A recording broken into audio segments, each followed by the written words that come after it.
김수진, 조미향님께서 수고해 주시고요.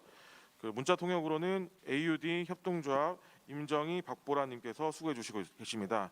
그리고 방송 송출로는 뉴스민에서 지원하고 있습니다. 예, 그러면 시작을 하도록 하겠습니다. 아직도 우리 사회는 여전히 중증 장애인, 특히 발달 장애인은 시설에서 살아가야 된다고, 그리고 그것이 더 안전하지 않을까. 흔히 체중증 장애인이라고 표현하는 중증 중복의 발달 장애인은 지역 사회에서의 자립생활이 불가능하지 않을까 생각하는 사람이 많습니다. 하지만 모두는 알고 있습니다. 장애인이 시설을 필요로 한 것이 아니라 우리 사회가, 국가가 시설을 필요로 했습니다. 오늘 이 자리는 대구 시립희망원 산하 장애인 거주시설이 폐쇄되면서 본인의 의사로 탈시설을 본인의 의사로 탈시설한 이들의 이야기를 다루지 않습니다.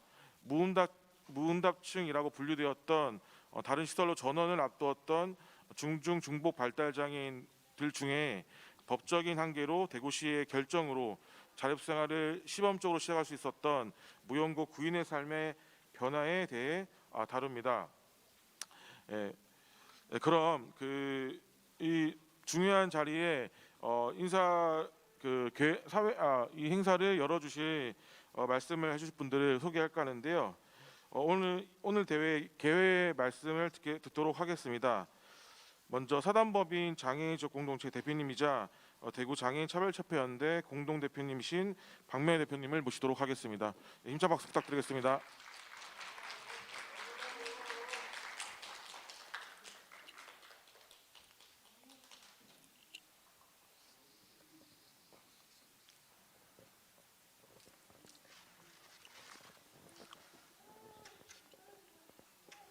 반갑습니다.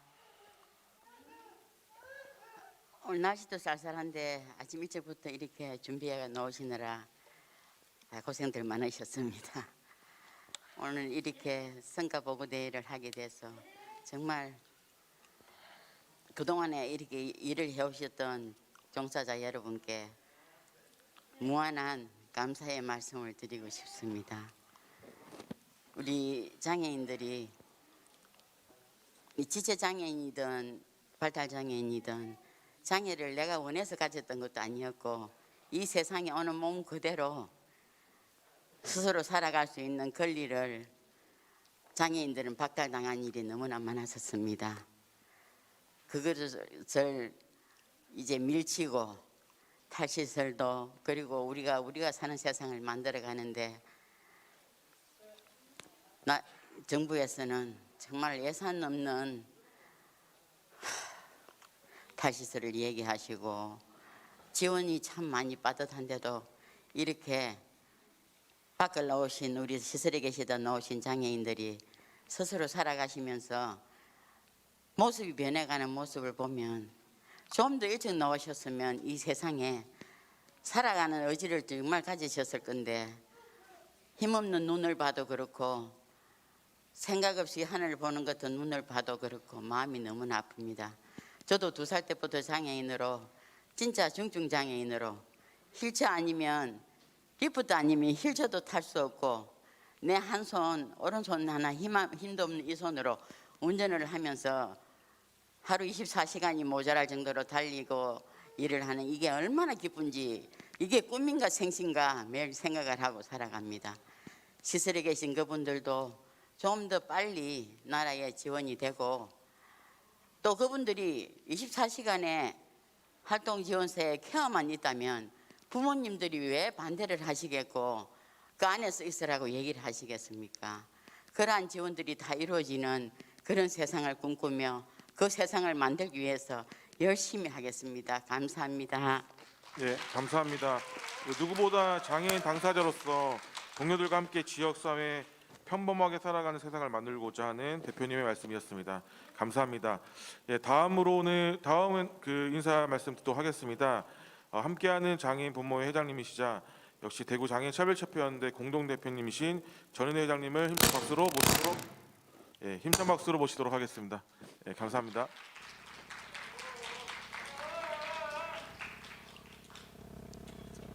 안녕하십니까. 반갑습니다. 오늘 당사자분들 9분 너무나 축하드리고, 그리고 멀리서 또 추위에 오신 분들께 너무 감사를 드립니다. 3년 전이 생각납니다. 시민마을이 폐쇄될 때 9분이 의사표현을 하지 않는다고 해서 탈시설 대상이 아니라고 할 때 저희 연대에서 시청 앞으로 몰려가서 분노심을 가지고 기자회견을 하고 농성을 이어갔던 기억이 엊그제 같은데 벌써 3년이라는 시간이 흘렀습니다. 매년 이맘때면 여러분들과 만나고 그분들의 얼굴이 밝아지고 건강하신 모습을 보면서 안도하고 했었던 기억이 납니다. 처음에 그분들이 여기 이 지역에서 함께 산다고 할 때 여기에서 사는 것이 당연한 것이지만 공공에서 지원이 되어지지 않고 우리 연대 활동가들이 지원을 해야 할 때 정말 많은 걱정들을 했었어요. 당연히 여기에서 사는 거지만 우리가 어떻게 저분들을 인권적으로 행복하게 사실 수 있도록 지원할까에 대한 그런 염려였는데 지금은 돌아볼수록 만감이 교차하고 감동이 됩니다. 지금도 시설에서 나오지 못하고 타의에 의해서 갇혀서 살면서 잃어버린 시간들, 그분들의 잃어버린 시간들을 보상한다고 하면 정말 최대한 빨리 탈시설 지원법이 만들어지고 모두가 여기에서 살 수 있는 그런 환경이 속히 만들어지는 것이 그분들에 대한 보상인 것 같습니다. 여러분들 9분 축하드리고 또 그동안 지원하시느라 정말 마음적으로 고생 많이 하셨고 또 몸으로도 고생하셨던 그분들께 감사를 드립니다. 고맙습니다. 네, 감사합니다. 탈시설을 논의하는 자리에서 가장 중요한 의견 중 하나가 바로 부모님, 가족들의 이야기인데요. 전은희 회장님께서 계셔서 든든한 것 같습니다. 자, 그럼 오늘 행사의 그 주인공이신데요. 이 자리를 만든 분들을 소개할까 합니다. 오늘 직접 참석해 주셨습니다. 앞으로 모실까 하는데요. 간단히 인사드리도록 하겠습니다. 어느 때보다 큰 박수로 환호로 부탁드리겠습니다. 네, 오늘 직접 와주셔서 감사합니다. 얼마 전에 한국장애인 자립생활센터 협의회로부터 자립생활 특별상을 받으셨는데요. 축하드립니다. 그때 자립생활센터 협의회 9분에게 상을 드렸던 이유를 제가 다시 한번 읽어보도록 하겠습니다. 나오시는 동안 제가 간략하게 읽어드리도록 하겠습니다. 자립생활의 새 역사를 쓰다 대구 시립희망원 산하 장애인 거주시설이 폐쇄되면서 9명의 동료들은 오랜 시설 생활을 마무리하였습니다. 세상은 스스로 시설에서 나가 생활하겠다는 의사를 밝히지 않으니 다른 시설로 옮겨서 계속 집단 생활을 해야 한다고 말했지만 대구의 여러 탈시설 동료들과 인권단체의 도움, 대구시의 결정으로 2019년부터 지역사회에서의 자립생활을 시작하였습니다. 전국 최초로 시작된 9명의 자립생활은 유엔 장애인권리협약이 선언한 모든 장애인은 지역사회에서 살아가야 한다는 대원칙과 누구나 적절한 지원을 통해서 자립생활을 할 수 있다는 대의전제를 몸소 증명하는 과정이었습니다. 9명의 동료들은 때로는 즐겁고 때로는 슬프고 때로는 아프고 때로는 신나게 그리고 별일 없이 살아가고 있습니다. 9명의 동료들이 보낸 한 시간 한 시간 하루하루 일상을 통해 우리 사회는 모두가 함께 살아가기 위한 조건을 발견합니다. 9명의 동료들이 지역사회에 등장했을 때에야 우리는 비로소 숱한 제도와 인식의 장벽, 곧 장애를 알 수 있었습니다. 우리는 이 용감하고 소중한 동료들의 삶을 늘 응원합니다. 네, 다시 한번 큰 박수 부탁드리겠습니다. 이어서 우리 대구장천의 박명희 대표님과 전은혜 회장님께서 이 9분의 자립생활을 응원한다는 의미에서 꽃다발 증정을 하도록 하겠습니다. 그 화면에 그 당사자분 얼굴도 나오는데요. 그 전달식을 갖도록 하겠습니다. 됐나요? 불러주시면 됩니다. 네. 예, 아무래도 다들 신나신 것 같습니다. 예, 우리 권실님께서도 오랜만에 평온한 미소를 띄우시면서 있기도 하시고요. 예, 대표님 자리에 대표님들 자리에 올라오셨나요?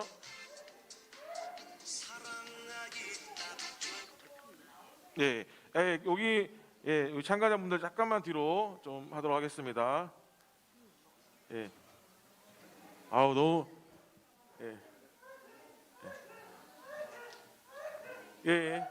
우리 병대님께서 어색한지 아시면 죄송합니다. 우리 시병님께서 좀 어색하신지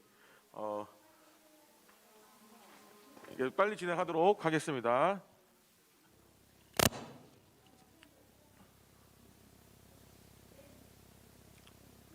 네, 감사합니다. 예, 그러면 그 다시 한번 박수로 시작을 다시 한번 알리도록 하겠습니다. 박수 부탁드릴게요. 예, 그러면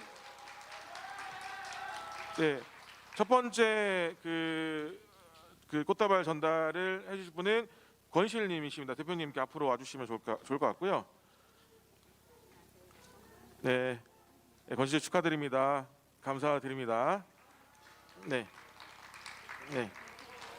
앞선 그 한국장애인자립센터 협의회에서 드렸던 특별상 대신해서 전달해드렸고요. 두 번째는 김기영님이신데요. 지금 병원에 입원하셔가지고 오늘 오지 못하셨습니다. 그다음 세 번째 문영아님이십니다. 전달해드리도록 하겠습니다. 네, 감사합니다. 다시 한번 박수 부탁드리겠습니다. 네, 감사합니다. 이어서 장혜란님께 또 귀한 선물을 전달하도록 하겠습니다. 네, 아무래도 저희가 이게 많은 분들의 휠체어를 타신 분들은 무대에 올라와서 행사하기 어려움이 있는데요. 자, 우리 장혜란님께 전달을 하도록 하겠습니다. 밝은 미소가 아름다우신 우리 혜라님이십니다. 감사드립니다. 그다음 분으로 강주태님께 죄송합니다. 백문혜님께 전달을 하도록 하겠습니다.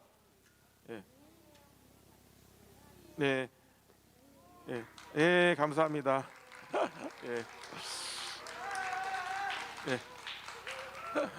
아주 기뻐하시는데요.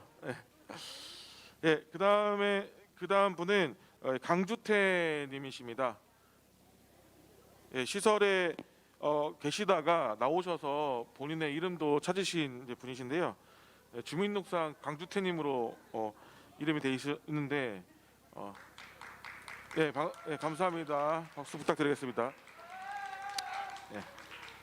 이어서 서병대님께 전달하도록 하겠습니다. 네, 감사합니다. 이어서 장반자님께 꽃다발을 전달하도록 하겠습니다. 감사합니다. 마지막입니다. 우리 조시병님께 전달을 하는데 우리 시병님은 저 밑에 무대 밑에 계시니까 무대 밑에 저희가 전달하는 것으로 하도록 하겠습니다. 우리 시병님께서 이 자리에 앉아 있는 같이 함께 있는 게 어려움이 있는 것 같습니다. 이해해 주시고요. 우리 시병님께도 다시 한번 힘차게 축하의 박수 부탁드리도록 하겠습니다. 그러면 마지막으로 함께 해주셔서 감사드리고 우리 수상 꽃다발 전달을 받으신 수상하신 우리 분들 중에 한 분 말씀하실 분 있으실까요? 누구실까요? 백문혜님께서 대표하셔서 한 말씀 아닌가요? 죄송합니다. 우리 방자님께서 한 말씀을 하신다고 합니다. 감사합니다. 감사합니다. 감사합니다라고 합니다. 감사합니다. 감사합니다. 그리고 다른 분 더 있으실까요? 백문혜님께 마이크를 드리도록 하겠습니다. 감사합니다 하는 거예요. 선생님 오늘 어떠셨어요? 좋으셨어요? 좋다 한번 해주세요. 좋다 하세요. 좋다. 오늘 말씀이 좀 부정하신데요. 평소에는 좋다, 기분 좋다 말씀도 하시고 자기 표현도 하시기도 합니다. 네, 감사합니다. 네, 고맙습니다. 지금보다도 더 평범한 생활, 특별하지 않은 이웃으로 살아갈 수 있도록 항상 곁에서 응원하며 있겠습니다. 이제 자리로 돌아가셔서 앉아주시면 감사하겠습니다. 네, 네, 내려가실 때 박수 부탁드릴게요. 할게요.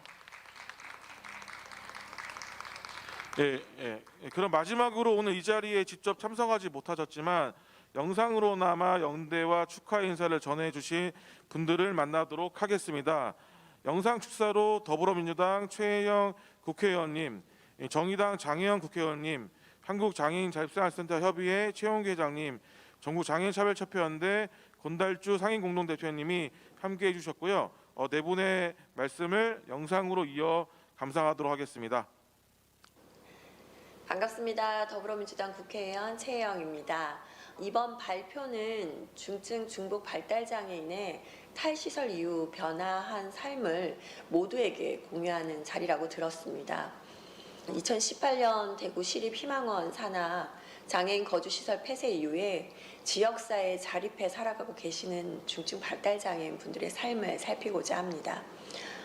다들 아시겠지만 지난해 정부의 탈시설 로드맵이 발표되었지만 발달장애인의 지역사회 자립을 우려하는 목소리가 있습니다. 그러나 분명 유엔 장애인 권리 협약에 담긴 선언처럼 모든 장애인은 지역사회에서 살아야 합니다.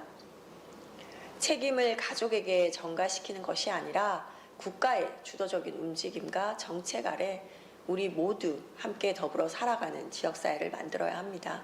오늘의 행사를 통해 발달장애인은 자립하여 살아갈 수 없다는 편견과 오해를 조금은 해소되고 또 장애 유형과 정도에 따른 대상에 배제 없는 탈시설 정책이 추진되길 바랍니다. 저 또한 그 연구 결과를 바탕으로 정책화할 수 있도록 노력하겠습니다. 마지막으로 의미 있는 자리를 마련해 주신 분들 또 함께해 주신 모든 분들께 감사드립니다. 고맙습니다. 여러분 안녕하세요. 정의당 국회의원 장혜영입니다. 행사 때마다 나와서 사실 좀 지겨우시죠? 하지만 그럼에도 불구하고 저의 변함없는 사랑을 표현하기 위해서 매번 이렇게 축사를 하고 있습니다. 대구의 이 중증 중복 발달 장애인 탈시설 이후 삶의 변화 종단 연구 보고 및 재현 대회. 이름만 읽어도 이렇게 가슴이 설레는 소중한 자리를 만들어주신 여러분께 진심으로 감사의 마음을 담아서 오늘의 이 자리를 축하드리고 싶습니다. 이 탈시설 이후 우리가 참 대구 희망원이라고 하는 정말로 분노스럽고 또 고통스러운 어떤 사회적인 기억을 넘어서 실질적인 당사자들의 탈시설을 이루어내고 단순히 그 탈시설을 이루어낸 것뿐만 아니라 그 이후의 경험들을 이렇게 기록하고 그 의미를 이제 정리하는 일들을 해낸 것이 대한민국의 탈시설에 있어서 얼마나 중요한 마중물이 될 것인지에 대해서 우리 모두 너무나 잘 알고 있다고 생각합니다. 특히나 이렇게 정부에서 탈시설 로드맵을 발표하고 또 정부 여당 차원에서 탈시설 지원법이 발의가 된 이후에 조직적으로 이 탈시설에 대해서 우리가 오랫동안 마주해왔었던 커다란 편견, 예를 들면 최중증 장애인은 탈시설할 수 없다라던가 혹은 누군가에게는 그래도 시설이 꼭 필요한 것이 아닌가라고 하는 것에 대해서 그 누구도 탈시설할 수 없는 사람은 없다는 것을 이런 삶의 기록 그리고 그거에 대한 어떤 연구의 기록으로서 명확하게 그렇지 않다고 하는 것을 많은 분들께 알릴 수 있게 될 거라고 생각합니다. 여러분의 국회 동지로서 저 또한 이번 21대 국회 문재인 정부 마지막 정기국회에서 탈시설 지원법이 제정되고 또 우리의 염원인 장애인 권리보장법과 장애서비스법이 잘 만들어질 수 있도록 최선을 다하겠습니다. 오늘은 이렇게 영상으로 말씀드리지만 이 다음에는 국회에서 뵙겠습니다. 정말 오늘의 자리 축하드립니다. 안녕하십니까. 자랑스러운 한국장애인 자립생활센터 협의회 최용기입니다. 서울 마로니에 8인이라고 들어보셨습니까? 시설에서 평생 동안 살다가 탈시설에서 장애인들의 주거권과 활동보조 지원을 요구하면서 마로니에서 8인이 탈시설 투쟁을 했었습니다. 대구희망원 정말로 자랑스러운 구인 탈시설 이후의 삶의 변화를 추적해보고 현재 삶은 어떠한지, 또 앞으로의 삶에 대해서 우리는 어떠한 고민들을 가지고 있어야 하는지에 대해서 귀한 시간 마련하였습니다. 저는 이 구인에 대해서 정말로 자랑스럽게 생각합니다. 그리고 감사합니다. 너무나도 당연한 삶입니다. 시설이 아닙니다. 시설은 절대로 대안이 될 수 없습니다. 지역사회에서 함께 살아가야 합니다. 나의 선택, 나의 결정, 나의 권한을 행사하면서 당당하게 살아갈 수 있어야 합니다.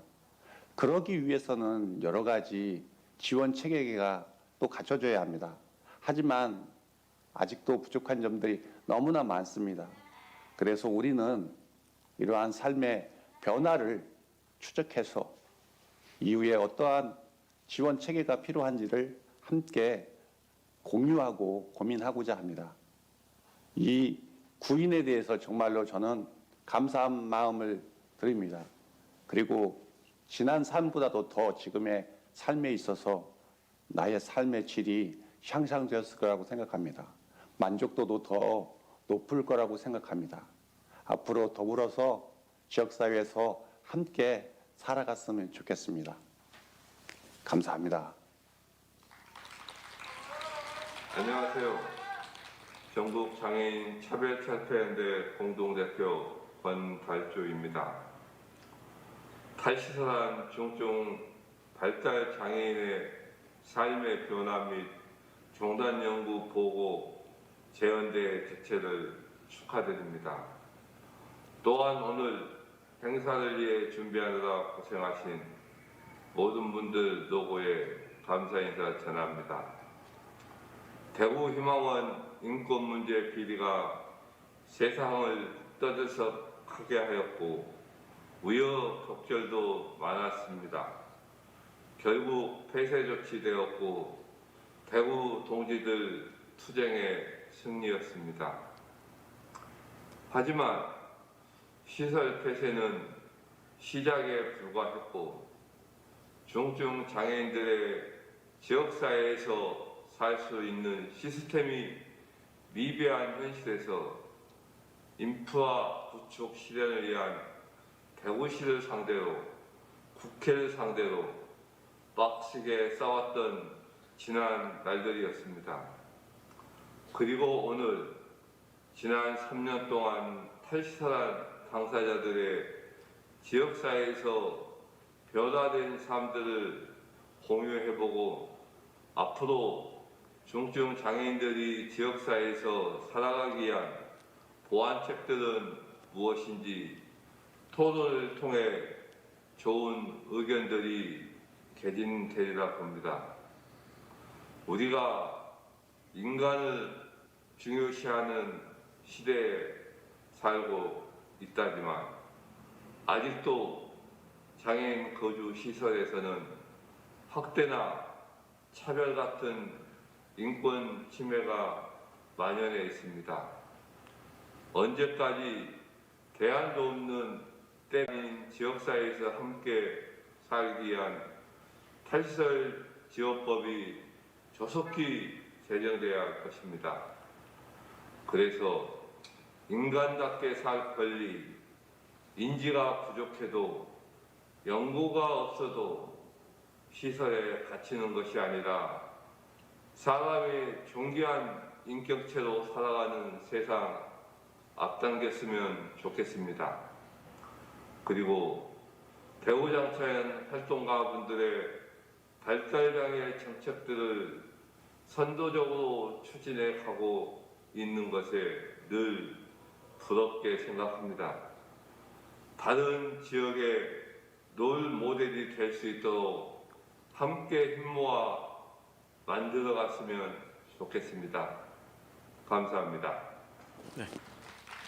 네, 감사합니다. 정말 많은 분들이 오늘 이 자리에 관심을 갖고 함께해 주시고 있는 것 같습니다. 앞으로도 장애인 탈시설 자립생활 권리 실현을 위해서 여러 움직임에 함께해 주셨으면 감사하겠습니다. 그럼 이제 앞선 이제 인사 말씀 쭉 드렸고요. 중증 중복 발달장애인의 탈시설 이후 삶의 변화에 대한 보고 대회를 시작을 할까 합니다. 앞서 그 주요 내빈분들의 그 인사 소개와 인사를 드려야 되는데 시간 관계상 이제 마칠 때 말씀드리도록 하겠습니다. 네, 그러면 여러분들의 그 박수로 그 본대를 시작하도록 하겠습니다. 네, 감사합니다. 중증 중부 발달 장애 탈설 이후 삶의 변화라는 주제로 종단 연구를 1년에서 3년까지 진행을 했고요. 그 과정에서의 많은 변화들, 의미 있는 결과들이 나왔습니다. 이 내용들을 저희가 영상과 그다음에 연구로 담았는데요. 첫 번째 순서로 영상을 먼저 보도록 하겠습니다. 그저 함께 살아간다는 것이라는 이름의 희망 기록이라고 하는 서울 장애인 인권영화제 민하연 감독님께서 제작해 주셨는데요. 영상을 시청하도록 하겠습니다. 네. 네, 그 영상 제목처럼 그저 함께 살아간다는 것에 대한 아주 평범하고 그리고 아주 아름다운 우리의 일상이었지 않은가 싶습니다. 그리고 그 일상을 함께 우선은 9분이 버텨주시고 그리고 그분들을 버틸 수 있도록 함께 지원하는 활동 지원사님들, 담당자 그리고 이 지원을 과정을 가져갈 수 있도록 함께 해주신 지자체 분들께 다시 한번 감사의 말씀도 드리고 싶습니다. 예, 이어서 이 영상의 기록 말고 이제 그 학문적으로 이 분들의 어떤 삶의 변화들을 좀 증명하는 과정들도 필요했습니다. 왜냐하면은 아무래도 이것들을 그 한국 사회에 같이 알리고 또 많은 정책들을 만들어가기 위한 이제 고민 속에서도 있기도 했습니다. 이 연구에 힘들지만 함께 해주시는 분이 계신데요. 중증 중복 발달 장애인의 탈설 이후 3년간의 변화를 그 척도를 가지고 분석하신 경희대학교 코융합 심리치료 연구소의 박숙경 교수님을 박수로 모시도록 하겠습니다.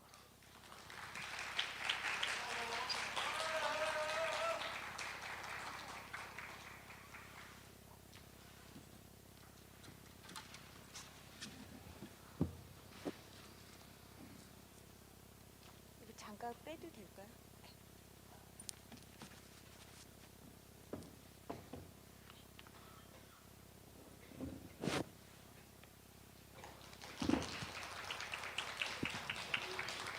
네, 반갑습니다. 시간이 아마 이게 연구 내용이 좀 되는데 20분 안에 끝내야 돼가지고 제가 그 지금 있는 PPT 내용을 중심으로 빠르게 읽어나가는 방식으로 진행을 하겠습니다.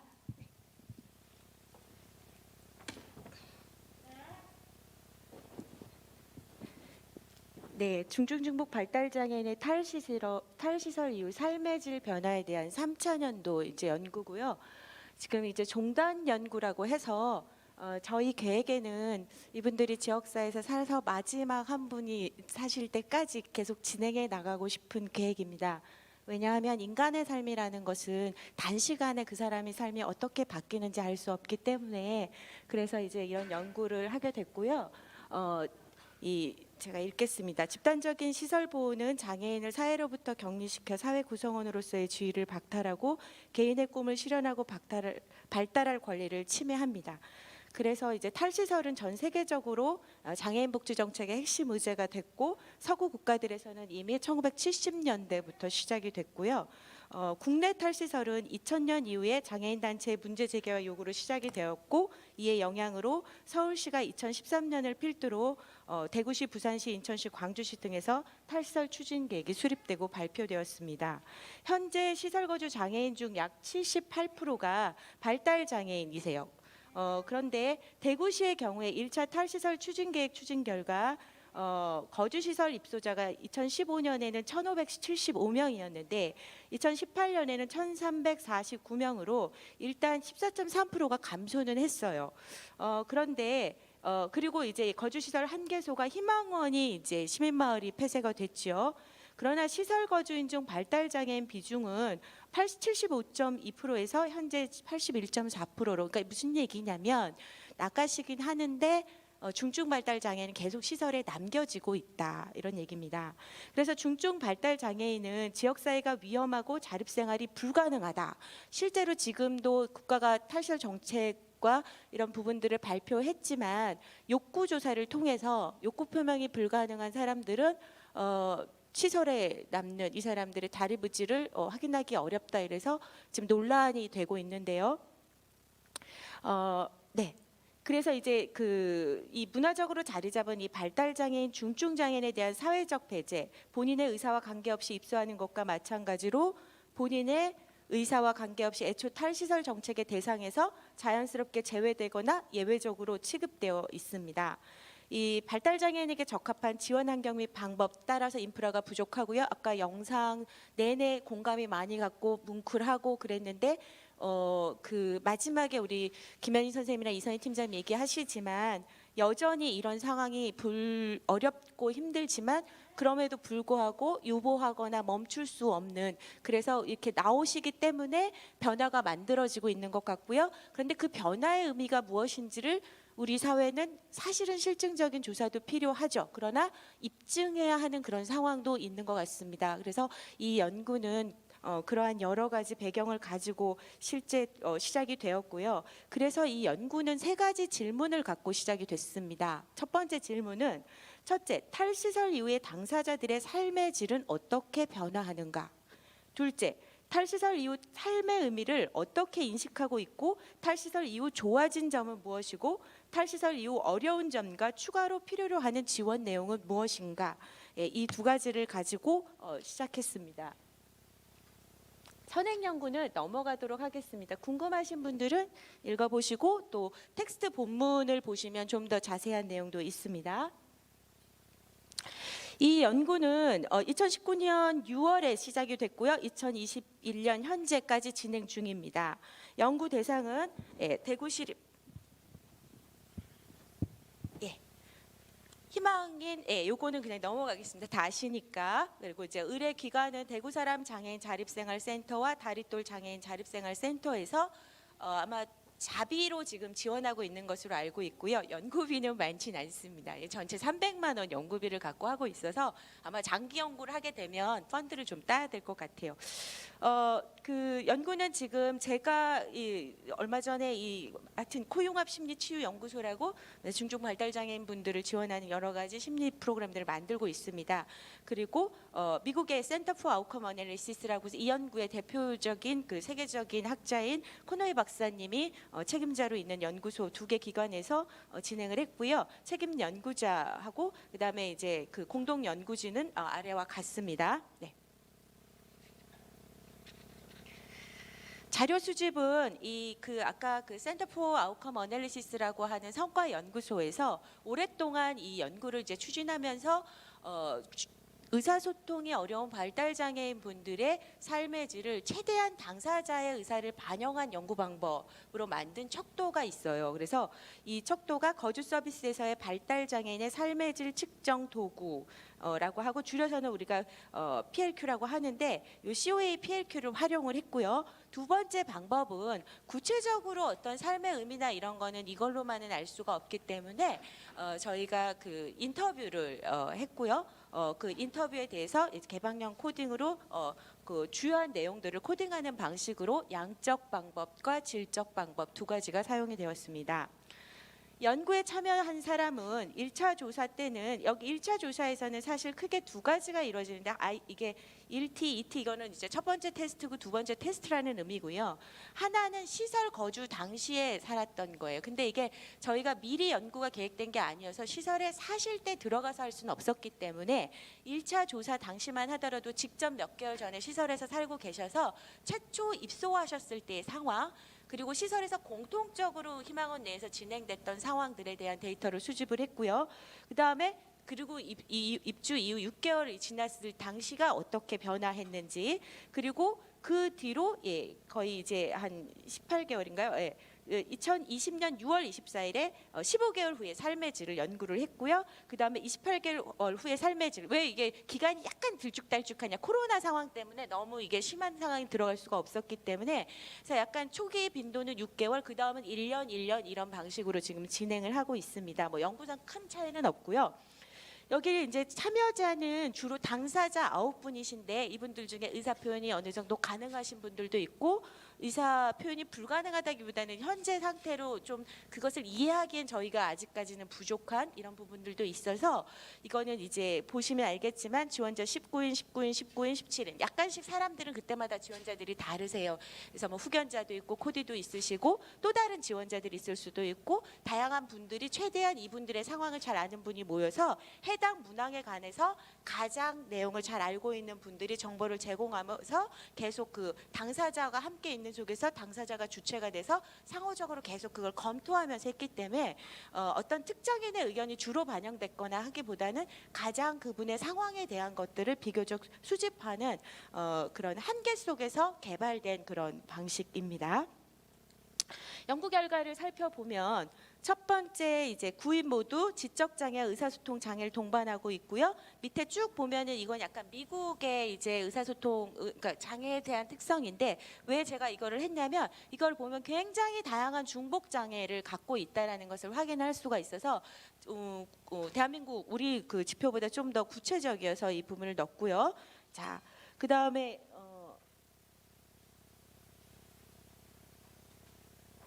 이게 왜 이렇게 가죠?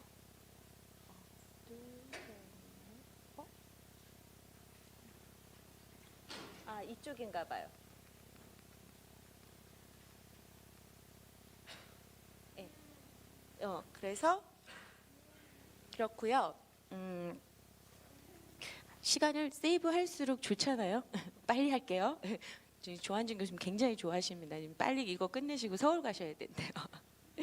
진짜 열심히 일하시는 것 같아요, 우리 조한준 교수님. 네, 그 전체 삶의 질의 변화는 이게 뭐냐면 이게 이제 저도 종단 연구라는 걸 처음 해서 콘노이 박사님한테 이제 배우고 제가 여기 사진 안 쳤지만 우리가 줌회의하는 그 진지한 웃기는 사진이 있는데 제가 이 연구하면서 못하는 영어가 엄청 늘었어요. 어쩔 수 없이 좋은 거죠. 네. 그런데 최초의 시설에 있었을 당시 그리고 6개월 후, 그리고 15개월 후, 그리고 이렇게 비교가 이루어지더라고요. 저도 이렇게 중간에 살짝 제 오류가 있어 나왔으니까 그 다음엔 또 여기 나왔을 때는 이렇게 생각을 했더니 그게 아니더라고요. 첫 번째 이후로 어떻게 변하고, 그 다음에 이후의 변화 과정은 뭐냐면 기술적으로 이제 그래프나 그 기술 분석이라고 해서 이걸 통해서 실제로 이제 변화의 그 디테일한 수치들을 쭉 놓는 방식으로 이 종단 연구는 이루어지고 있는데요.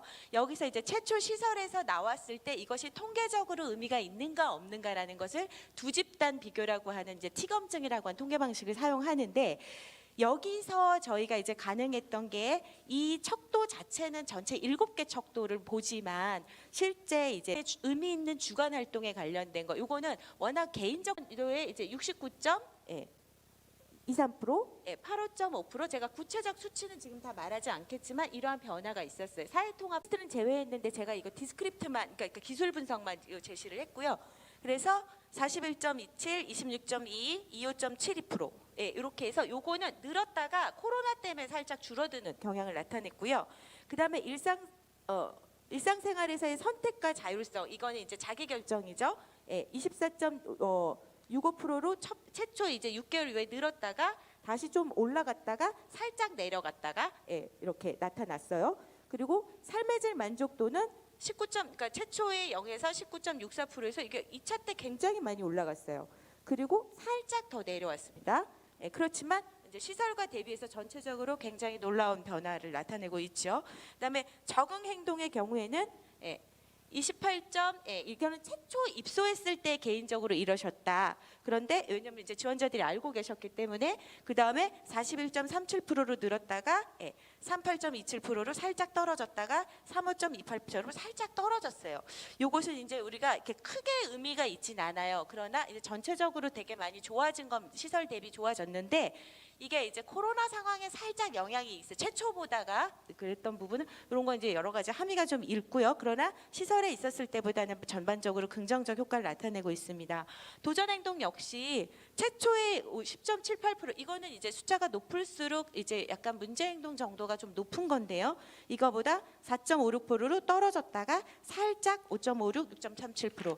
그래서 전체적으로 봤을 때 최초에 좋았을 때는 이제 코로나 상황이 아니었던 상황이었고 그 이후 이제 코로나 상황이 지속되고 있어서 이것이 약간의 영향을 주고 있지만 전체적으로 일관되게 시설에 계셨을 때보다 굉장히 긍정적으로 삶의 질이 높아졌다 이런 효과를 나타냈습니다. 제 생각에 지금 4분 정도 남았는데 이걸로 양적 분석 결과의 얘기를 그냥 간략하게 말씀드리고 자세하게 궁금하신 분들은 이걸 좀 보도록 하고 재원에서 좀 말씀드리고 질적 분석 결과 말씀드릴게요. 여기 이제 데이터 아까 그 데이터들이고요. 그 다음에 이 데이터를 보시면 요거는 뭐냐면 시설에서 나왔었을 때 이 개인들에게 주어지는 어떤 사회 서비스라던가 그 수당 이런 부분들인 거예요. 그래서 이것도 시설에 계셨을 때 이 개인별로 이게 지원된 것이 아니기 때문에 당연히 이것이 이제 기반을 이뤄서 삶의 질 증진의 조건을 이루고 있습니다.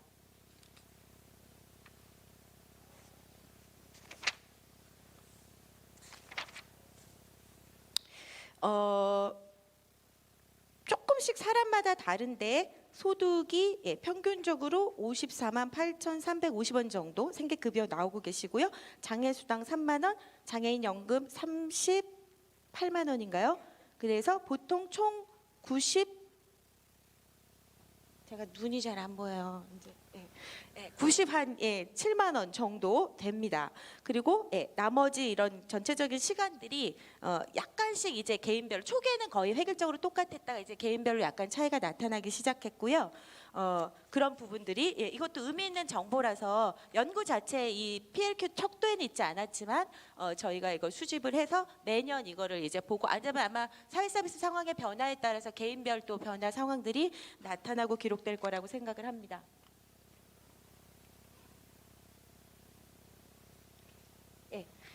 질적 분석 결과를 보시면 페이지 89쪽을 보시면 되는데요. 이게 이제 1~3차년도 질적 분석 결과를 종합을 봤을 때 첫 번째 그 당사자들의 심적, 언어적, 행동적 변화가 일단 지속적으로 이어져 있었고요. 둘째, 이 지원자들도 지속적으로 변하고 있었다. 그리고 셋째, 당사자와 지원자들의 변화에도 불구하고 지역사회 환경은 변하지 않고 있었다. 이건 다시 결론에서 나오는데 이날 이 의미를 보면 이렇습니다. 6개월 후에는 의미가 뭐였냐면 환생.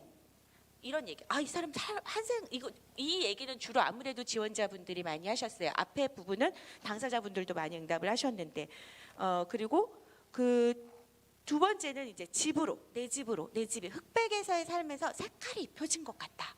이런 얘기를 하셨고요. 29개월 후에는 나는 뭐뭐뭐다.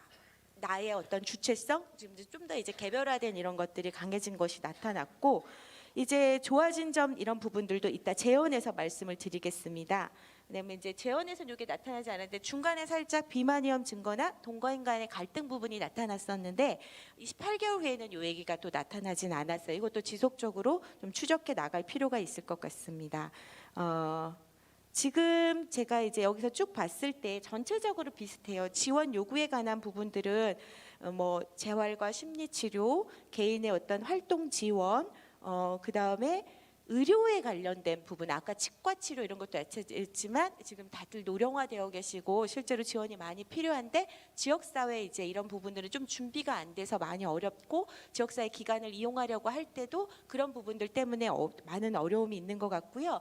그리고 연세가 좀 많이 들어서 나온 상황이기 때문에 살짝 노령화 이런 부분들, 퇴행 이런 거에 관한 그래서 좀 더 의료적 지원을 긴밀하게 해줄 수 있는 단위가 직접 지원을 좀 해줄 필요가 있는 것 같고요. 그 다음에 여기 보면은 마지막에 나온 게 지금까지 나오지 않았던 얘기인데 당사자 곁에 지원자에 대한 지원 체계의 필요성 이 얘기가 지금 나오는데 이거는 지금 3차년도 가면서 제가 프리웨일 쪽에서도 42인에 관한 추적을 하고 있는데 너무 그 해당 기관과 지원자들에게 주어지는 부담은 큰데 이분들에 관한 지원은 많이 없어요. 그래서 이 부분들도 조금 주요하게 논의가 되어야 될 부분인 것 같고 그래서 제가 18분에 세팅했는데 이제 올립니다. 1분 안에 맞춰보도록 하겠습니다. 결론을 말씀드리면 탈시설 이후 당사자들의 삶의 질은 어떻게 변화했는가? 사회통합 전반적으로 삶의 질 만족도가 향상되었습니다. 이런 결과는 서구 국가들에서 실시된 연구 결과와 유사한 결과입니다. 둘째, 탈시설 이후 당사자의 행동에서도 긍정적 향상이 이루어지고 있는 것으로 나타났고요. FGI에 참여한 지원자들은 당사자들이 다양한 방식으로 자신의 의사와 감정을 표현하기 시작했고 표정이 풍부해졌고 발화가 시작되는 등 의사소통, 감정, 행동 능력이 상승하고 상호작용과 긍정적인 표현이 증가한 것으로 나타났습니다. 양적 연구에서도 적응행동과 도전행동 모두 시설 거주 당시에 비해 향상된 것으로 나타났고요. 그러나 행동의 변화가 1차 측정에서는 크게 개선되었으나 2차, 3차 측정에서는 증가폭이 거의 절반 수준으로 감소한 점은 주목할 만합니다. 아마도 2020년 2월부터 시작된 코로나에 의한 것일 가능성이 크고요. 위드 코로나로 전환된 이후의 조사 결과와 비교하여 개선폭이 감소된 원인을 살펴볼 필요가 있습니다. 그러나 코로나로 인해 대부분의 거주시설과 요양원 등이 코호트 격리 등 외부에서의 방문과 외출이 거의 전면적으로 금지된 것과 비교할 때 이 연구 결과에서 보여준 당사자들의 삶의 변화와 긍정적 효과는 굉장히 상대적으로 더 놀라운 의미를 갖는다라는 것을 말씀드리고 싶습니다. 그다음에 셋째, 당사자들의 심적, 언어적, 행동적 변화가 지속적으로 이어지고 있었습니다. 이러한 변화는 양적 측정에서 적응 행동의 개선, 도전 행동의 감소, 삶의 질 만족도 조사에서 당사자가 직접 응답한 문항수가 증가한 점, 조사 과정에서 관찰된 당사자들의 태도와 지원자들의 인터뷰 내용을 통해서 확인되었습니다. 넷째, 지원자들도 지속적으로 변하고 있었습니다. 예를 들어 한 공공후견인은 당사자에게 발생한 낙상 사고를 장애 때문에 발생한 위험이라는 보호 관점을 넘어서 모든 사람이 살면서 겪게 되는 사건의 하나로 다시 생각하게 되었다고 말했습니다.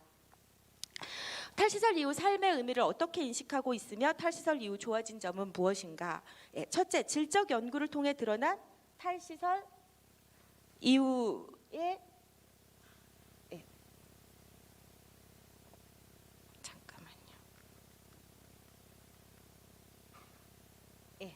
탈시설 이후의 삶의 의미는 1차 조사에서는 환생, 2차 조사에서는 내 집에서의 삶, 그리고 이러한 변화가 이어져 3차년도 조사에서는 당사자가 자신 누구누구로 개별화된 삶을 살아나가는 과정에 전개되고 있음을 확인할 수 있었습니다.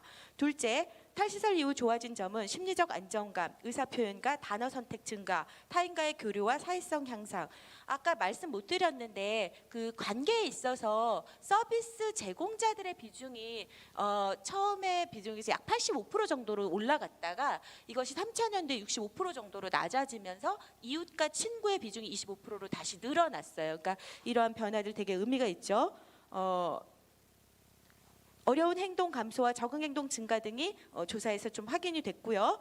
조사에 참여한 당사자 대부분이 과거에 비해 표정과 분위기가 밝아졌고 신체 기능이 향상되었고 휴대폰이나 TV와 같이 새로운 개인 소유물을 갖게 됐고 그에 맞는 다양한 활동을 경험하고 있었습니다. 무엇보다 제도상의 큰 변화로는 1, 2차 조사 당시 모든 연구 참여자들이 한 개의 주간보호시설을 단체로 이용하던 데서 개별화된 주간활동 서비스 형태로 전환하여 1대1 또는 2대1로 좀 더 개별화된 주간활동이 이루어지게 된 것입니다. 또 당사자들이 의사표현 및 자기관리 능력이 발달하기 시작하면서 당사자들의 요구에 맞춰서 활동지원사들이 지원하는 관계가 나타나기 시작했습니다. 셋째, 관계에서도 긍정적인 변화가 관찰되었는데요. 여기 있네요. 5인 중 유료 서비스 제공자 비중이 1차 72.5%에서 2차 86.2%로 크게 증가했다가 3차 조사에서 65.2%로 감소하고 반면 친구와 이웃의 비중이 25%로 증가했습니다. 그러나 좀 더 보편적인 관계로 나아가고 있다는 점에서 고무적이지만 여전히 넘어가야 될 과제는 있지요. 탈시설 이후 어려운 점과 추가로 필요로 하는 지원 내용은 무엇인가? 첫째, 만족도를 구성하는 각 항목의 변화 내용을 구체적으로 살펴보면 가장 높은 만족도를 보이는 내용은 외부 활동 4.50, 가장 낮은 만족도를 보이는 내용은 사생활 2로 당사자의 사생활 보장을 위한 노력이 좀 더 필요한 것으로 보입니다. 둘째, 사고나 노화로 인해 병원 입원 치료를 받거나 받게 된 경우도 있었습니다. 병원은 여전히 장애인 당사자들에게 가장 필요한 기관 중에 하나였지만 또 가장 이용하기 힘든 곳이기도 했습니다. 보건의료적 지원이 아니더라도 장애 상황과 연령, 생활 습관 등에 맞게 조정하거나 지원해야 할 영양관리와 재활 운동 등이 필요해지고 있지만 이에 적절히 연계할 만하거나 도움을 얻을 수 있는 곳을 찾기가 쉽지 않았습니다. 셋째, 지역사회 여러 기관이 있지만 노인기관에서나 장애인기관에서나 장애 여부나 장애 정도를 이유로 거절당하고 있고 그러다 보니 주거지원기관에서 낮활동을 직접 설계하여 제공하여 하고 그것이 또 당사자의 생활의 폭을 좁히고 교류의 범위와 가능성을 줄이는 상황이 되고 있었습니다. 2000년도에 이어 코로나로 인한 활동의 제약은 지속되고 있었고 1차 2000년도와 달리 3차년도에는 장애인 당사자들이 이용하는 활동지원 서비스의 갱신을 위한 재조사가 이루어지는 시기였기에 종합조사의 한계를 알고 있는 지원자들의 신경이 온통 곤두서 있었습니다. 무엇보다 당사자와 지원자들의 변화에도 불구하고 지역사회 환경은 변하지 않고 있었고 3년간의 조사가 이루어지는 기간 내내 의료 지역사회 자원의 개발과 연계, 활동 지원 서비스, 주거 환경 등의 한계가 당사자들의 더 나은 통합된 삶의 장벽으로 작동하고 있었습니다. 넷째, 현장에서 서비스를 제공하고 있는 코디네이터들이 외부 지원책의 서비스 매뉴얼의 부재, 제도적 지원의 열악함 등에 의해 이직이 높고 혼자서 중요한 판단을 하여 당사자를 지원하는 데 있어서 어려움을 겪고 있었습니다. 자, 이상으로 발표 마치도록 하겠습니다. 감사합니다.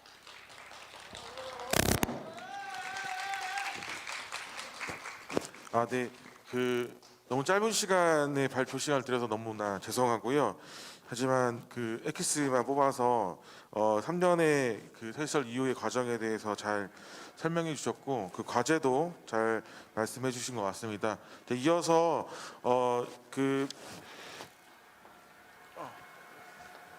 이어서 토론회 진행이 있을 건데요. 대구대학교 사회복지과 장애학과 교수님이신 조한윤 교수님이 자장을 맡으셨고 토론회를 진행하도록 하겠습니다. 토론자 분께서는 앞으로 나와주시면 좋겠고 토론자 분들이 앞에 나오시는 시간 동안 앞서 제가 오늘 행사에 내빈으로 참여하셨던 분들 분들을 잠깐 말씀드리도록 하겠습니다.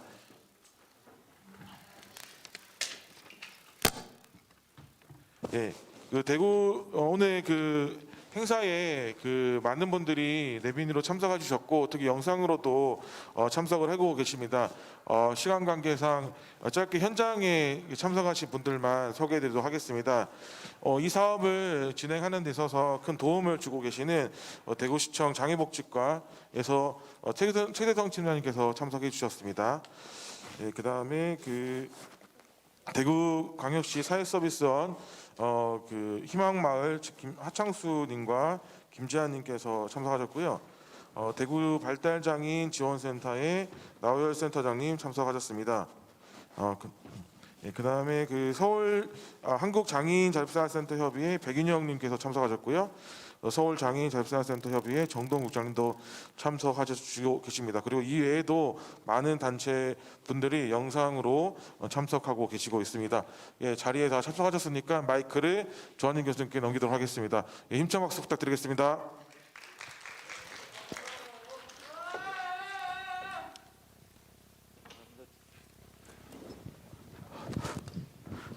감사합니다. 지금 소개받은 대구대학교 조한진입니다.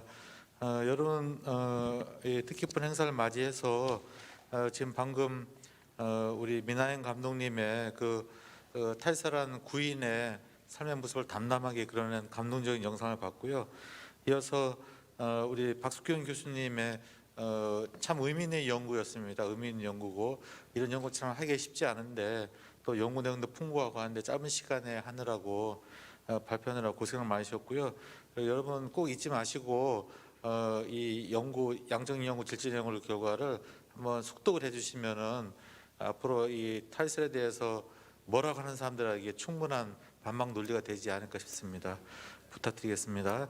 자, 그러면은 이 지정 토론을 하실 네 분이 이제 단상에 계신데요. 일단 좀 소개를 좀 해드리겠습니다. 먼저 한국 피플 퍼스트의 문은경 대표님 나오셨습니다. 감사합니다.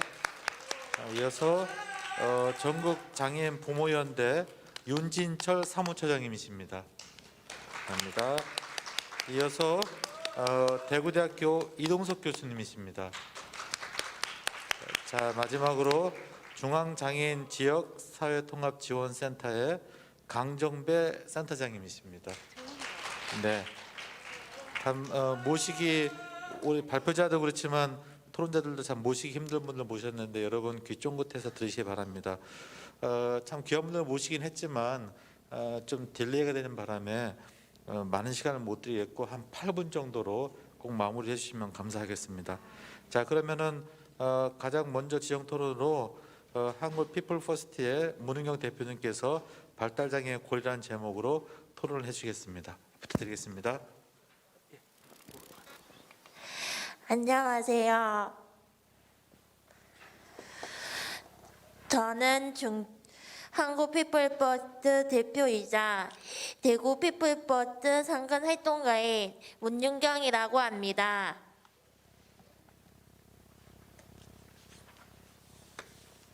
그럼 지금부터 중증 중복 발달장 2016년 8월부터 서서히 희망원 안에서의 인권 유린과 횡령 등의 많은 문제가 드러났습니다.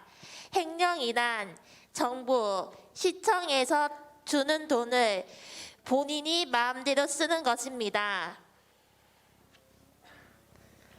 첫 번째입니다. 감정 능력이 없는 동료 고조인들에게 중증 환자를 간병을 맡겨서 3명이나 숨지게 하였습니다. 두 번째입니다. 중증인 거주인에게는 강제로 일을 시키기도 하였습니다. 세 번째, 진벌방이라는 독방 감금시설을 운영하여 희망원 내의 규칙을 위반한 거주인 302명을 평소 평균 11일씩 강제로 가두어 두었습니다. 넷째, 식은밥과 컵라면을 거주인들에게 주는 것도 모자라서 썩은 과일까지 주었고 남은 음식을 재활용해서 주기도 하였습니다.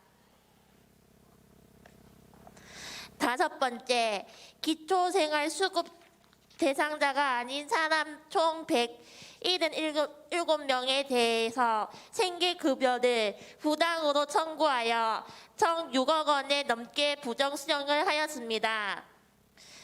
생계급여란 근로능력이 없는 기초생활수급자에게 정부가 매달 지급하는 돈입니다. 다음으로는 희망원 문제 해결을 위한 투쟁의 시작과 끝입니다. 그래서 장애인 단체에서는 2016년 9월부터 희망원 관계자 엄중 처벌을 위해서 여러 가지 기자회견과 집회를 진행하였습니다. 2017년에는 명동성당 앞에서 희망원 문제 해결 촉구를 위한 명동성당 앞에서 침묵 시위를 진행하였습니다.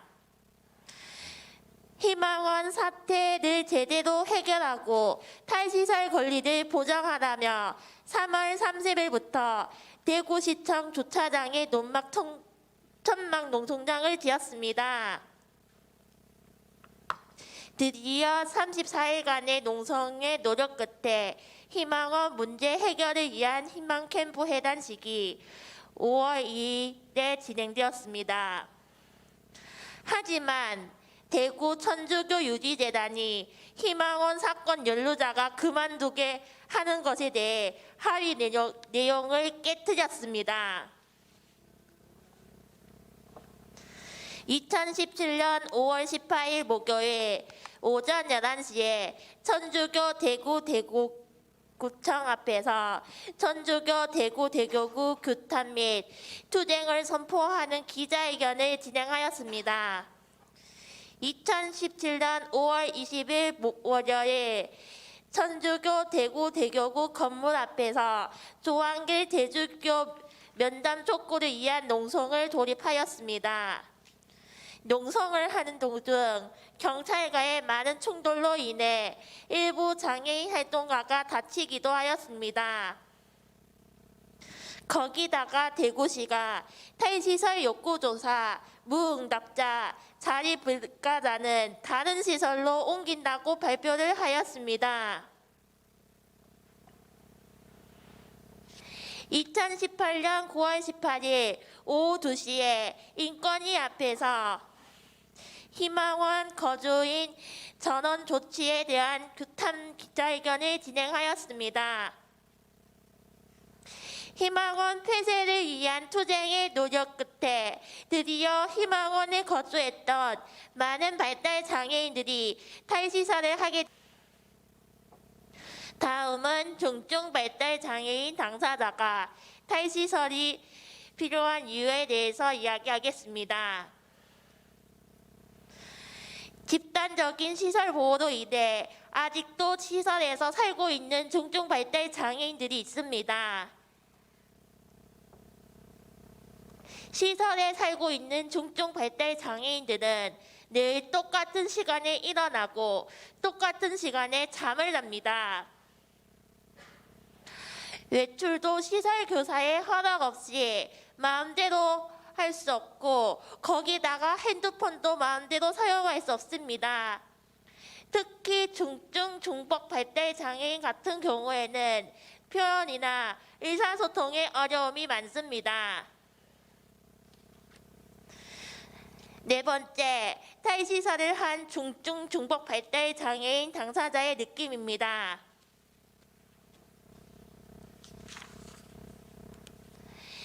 1. 자고 싶을 때 잘 수 있으며 늦잠도 실컷 자다가 일어나고 싶을 때 일어날 수 있습니다. 2. 외출도 마음대로 할 수 있습니다. 3. 핸드폰도 마음대로 사용할 수 있습니다. 4. 활동 지원사와 코디네이터의 도움으로 장을 보거나 요리를 할 수 있습니다. 5. 돈도 모을 수 있는데요. 금전적 ILP 진행, 적금 만들기 등이 있습니다. 6. 여러 가지 취미 생활을 할 수 있습니다. 마지막으로 탈시설에 대한 나의 생각입니다. 저는 희망원 학대 사건에 대해서 처음으로 접했을 때 희망원에 있는 거주인들이 왜 강제로 일을 해야 했는지, 또 왜 썩은 과일과 식은 밥과 컵라면을 먹어야 했는지 이해가 안 갔습니다. 그리고 희망원 관계자들이 보조금을 마음대로 쓴 것에 대해 너무 화가 납니다. 아직도 시설에는 많은 중증 발달 장애인들이 살고 있습니다. 하루빨리 중증 발달 장애인들이 시설에서 나와서 지역사회로 함께 살았으면 좋겠습니다. 그리고 탈시설 지원법이 통과되어서 정부에서 적극적인 지원을 해주었으면 좋겠습니다. 저의 이야기를 끝까지 들어주셔서 감사합니다. 감사합니다. 우리 문 대표님께서 희망원에 모순된 두 얼굴, 그다음에 그래서 그 문제 해결을 위해서 어떻게 투쟁을 했고 어떻게 진행이 됐었는지, 그리고 발달 장애인 당사자가 탈시설이 왜 필요한지, 그래서 탈시설을 하고 나니까 어떤 느낌이 들었는지 말씀해 주셨고, 끝으로 탈시설에 대한 대표님의 생각을 말씀해 주셨는데, 탈시설 지원법이 빨리 통과되었으면 좋겠다라는 중요한 말씀으로 토론을 마치셨습니다. 우리 문윤경 대표님께서 다시 한번 좀 박수를 좀 주실까요? 예, 감사합니다.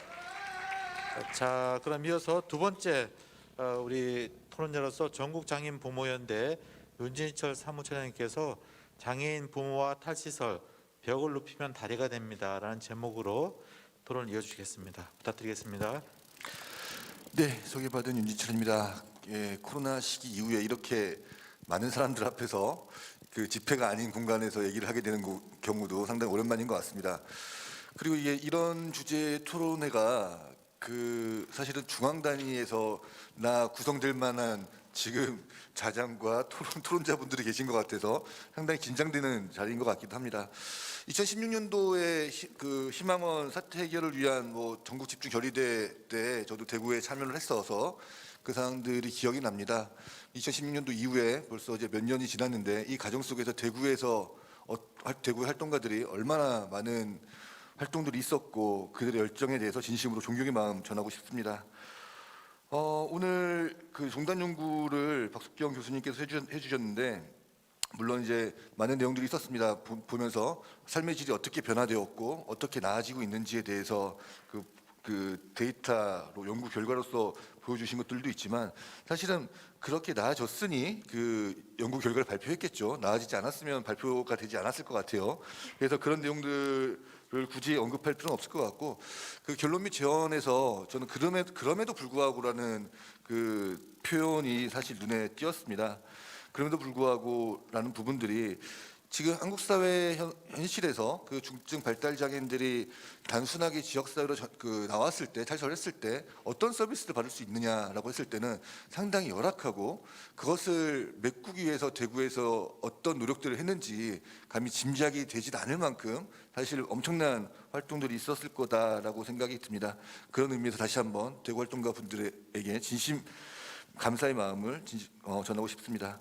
한국 사회 탈시설이라는 단어가 이렇게 핫 이슈가 된 적이 사실은 별로 없었습니다.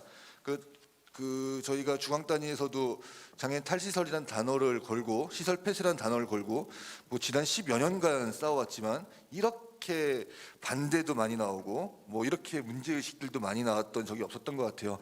지난 10여 년간 장애인 거주 시설의 문제에서는 사실은 상상하지 못했었던 문제라고 생각합니다.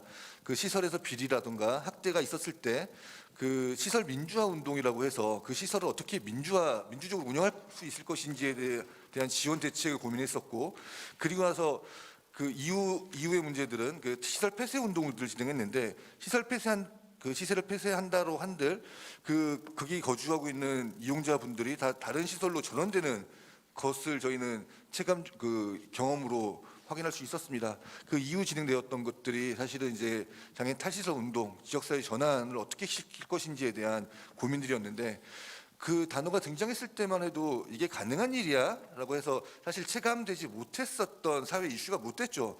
정말 가능할 거라고 상상하지 못했기 때문이었던 것 같습니다.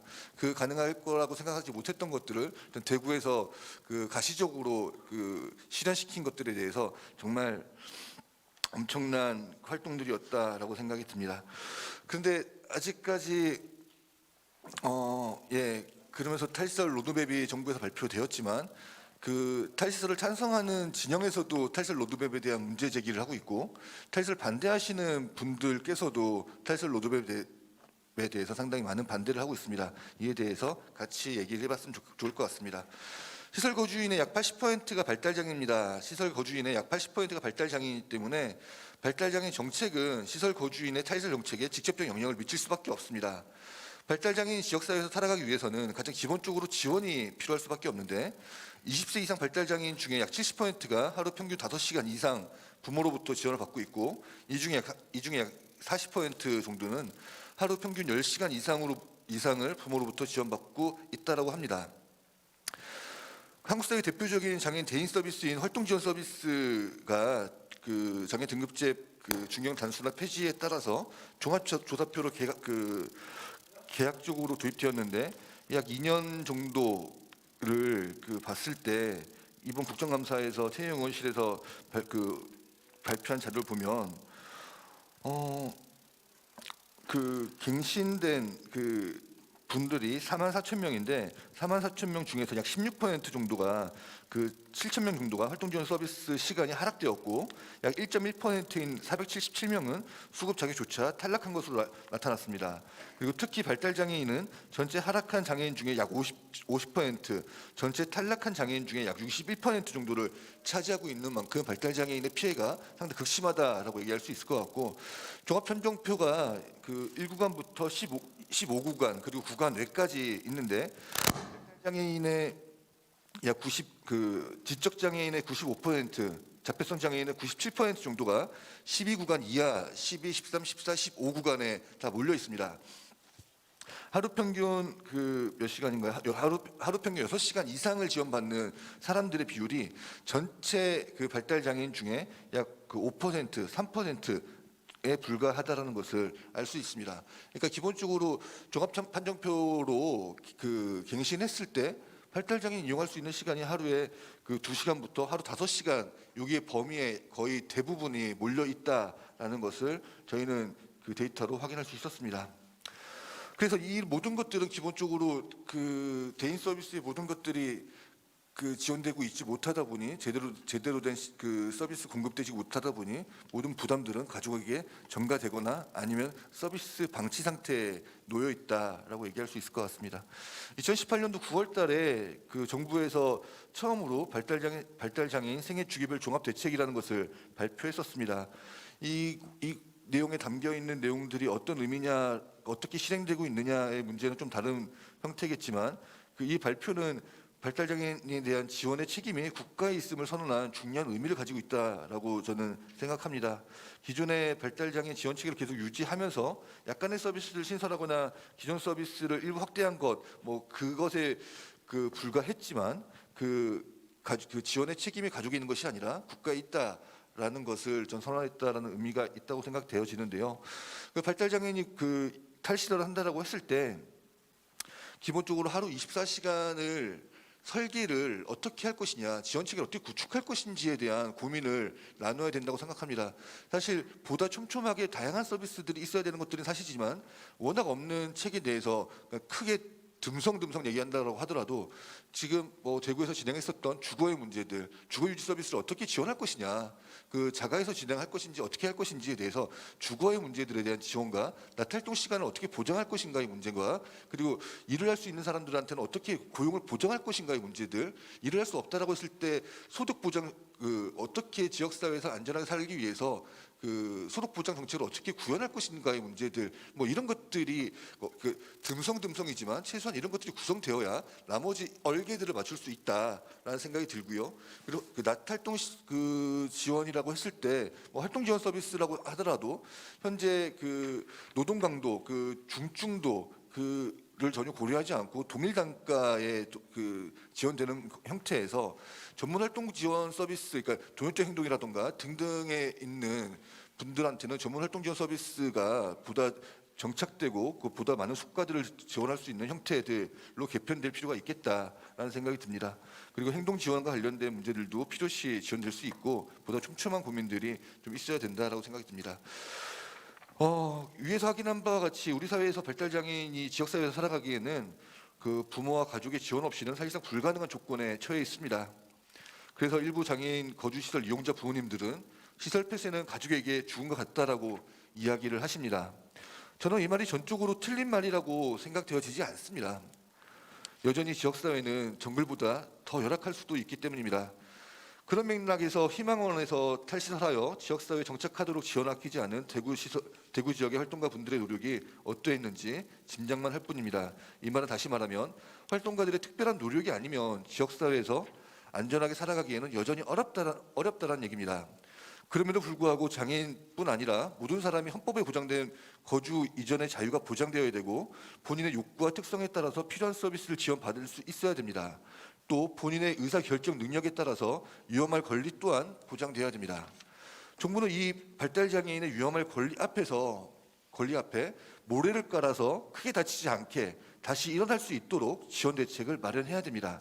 그것의 출발이 발달장애 24시간 지원체계 구축이고 다른 표현으로는 발달장애인 탈시설 권리 보장 또는 발달장애 국가 책임제라고 생각합니다. 또다시 장애인의 탈시설을 외칩니다. 지난 10여 년간 장애인 부모님들은 발달장애인이 지역사회에서 안전하게 살 권리를 확보하기 위해서 많은 투쟁을 해왔고 노력해왔습니다. 그 과정에서 발달장애법을 제정을 위해 투쟁했고 발달장애 국가 책임제 도입을 위해 삭발과 농성, 단식 등 우리가 할 수 있는 정말 많은 방법들을 동원해서 투쟁하고 법과 제도를 만들기 위해서 노력해왔습니다. 그렇게 한 걸음 한 걸음 발달장애 권리 확보를 위해서 내디뎌 왔다라고 생각합니다.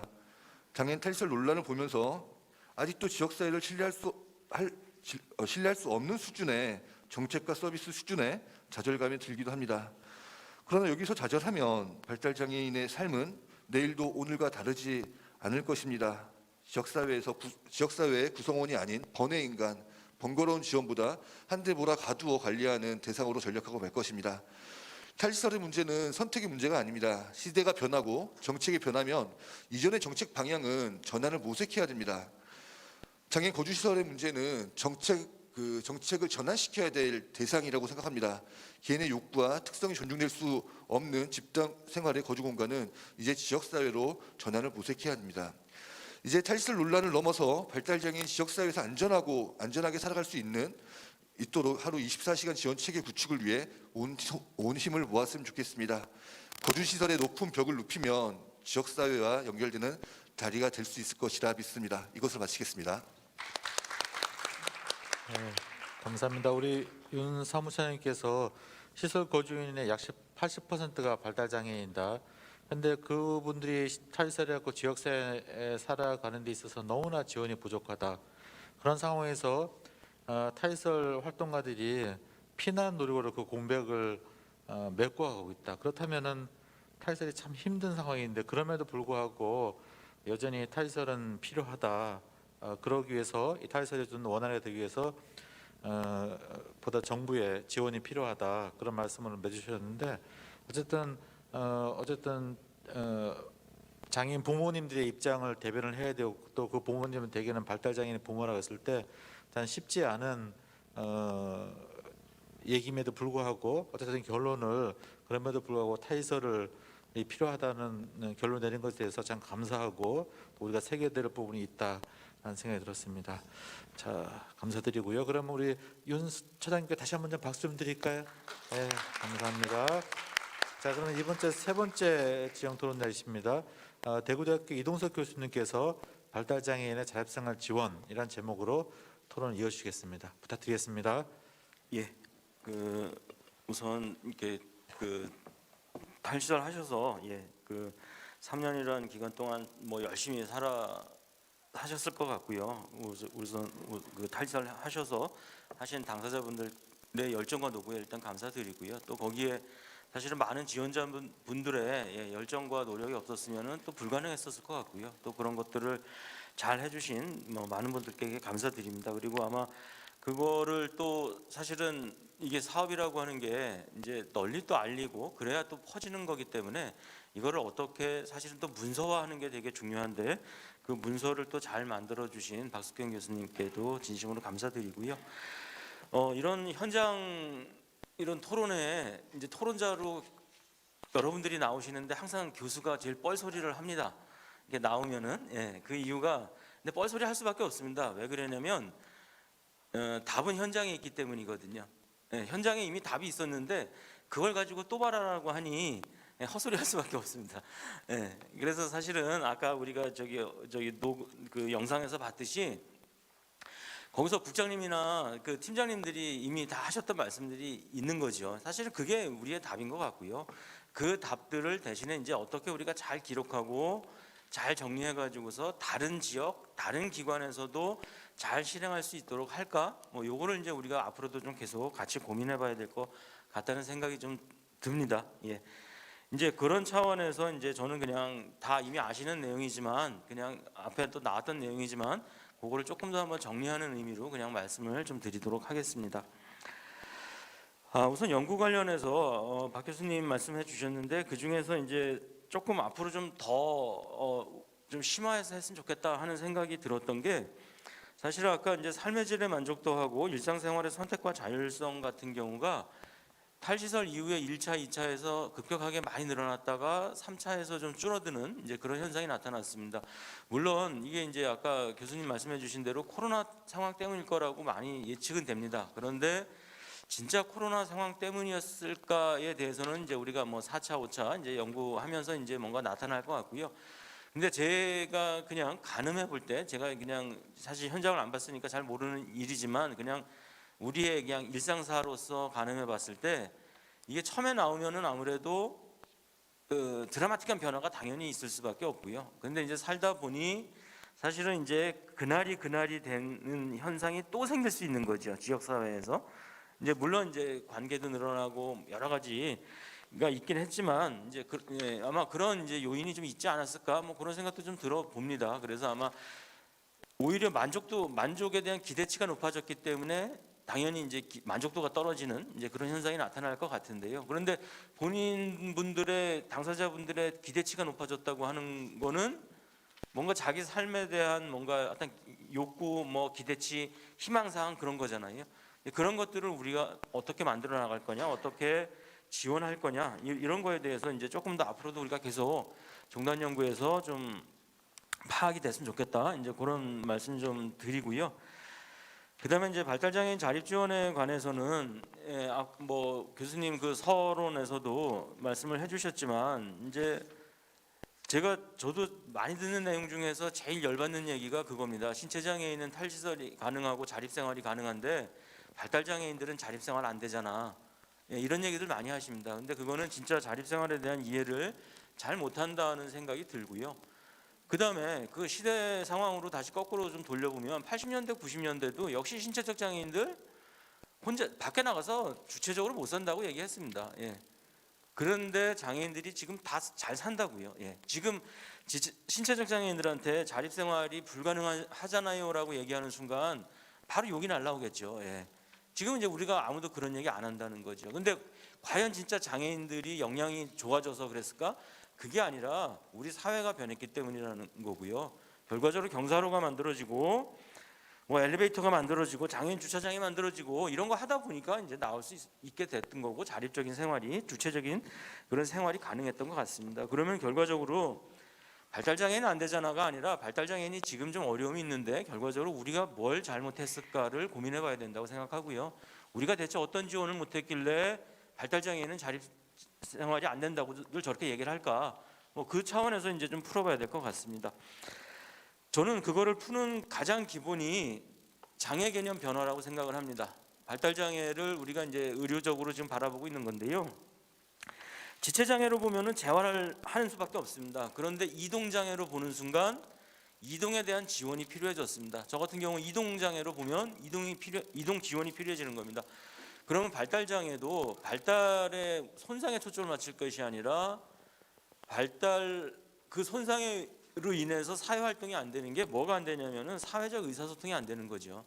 결과적으로는 사회적 의사소통 장애인 거고요. 그럼 우리 사회는 이 사회적 의사소통을 어떻게 지원할 거냐? 이제 이 과제를 안는 것이 가장 중요하다고 생각이 들고요. 그럼 사회적 의사소통을 어떻게 이제 지원할 거냐? 의사소통에 다 아시겠지만 뭐 언어적, 비언어적 있다 이렇게 얘기합니다. 그런데 발달장애인분들이 의사소통 잘 안 되시는 거 언어적인 거 잘 안 되시는 겁니다. 지적 능력이 떨어지다 보니까 우리가 언어를 배우는 거가 사실은 모방이나 어떤 지능을 통해서 배우게 되는데 거기에 손상이 있으니까 당연히 언어 배우는 게 습득이 떨어질 수밖에 없습니다.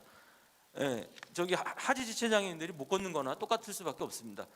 예, 그러면 이제 어떻게 그나마 그러면 할 수 있는 걸 가지고서 어떻게 이동을 아까 얘기했듯이 그나마 있는 능력으로 어떻게 의사소통 할까를 이제 우리가 고민해 봐야 되고요. 그거에 대해서는 지금까지 현재까지는 나온 얘기가 이제 시각적 의사소통을 해야 된다. 뭐 이런 얘기가 나오는 거고요. 그렇기 때문에 우리가 쉬운 글, 쉬운 그림 이런 얘기가 지금 계속 나오고 있는 것 같습니다. 그래서 어쨌거나 시각적 의사소통을 많이 해야 되는 거고 그다음에 이제 아까 토론에서도 계속 나왔지만 결과적으로 안전에만 가둔다고 하면은 일상이 무료할 수밖에 없고 뭔가 이렇게 발달의 기회가 전혀 있을 수가 없습니다. 그렇다고 한다면은 안전에 대한 어떤 개념, 그다음에 안전에 대한 반대, 리스크와 데인저, 뭐 위험이라고 하는 건데요. 우리 자립생활 지체장애인들이 자립생활 할 때도 디그니티 오브 리스크라고 해가지고서 리스크의 존엄성 무진장 얘기했다고요. 예. 왜? 그때도 장애인 너 이동하기 불편하니까 집에만 가만히 있어 그랬거든요. 그런데 내가 그 위험한 세상에 나가서 봐야 내가 성장할 거 아니냐라고 얘기했고요. 그 핵심 단어가 리스크였었습니다.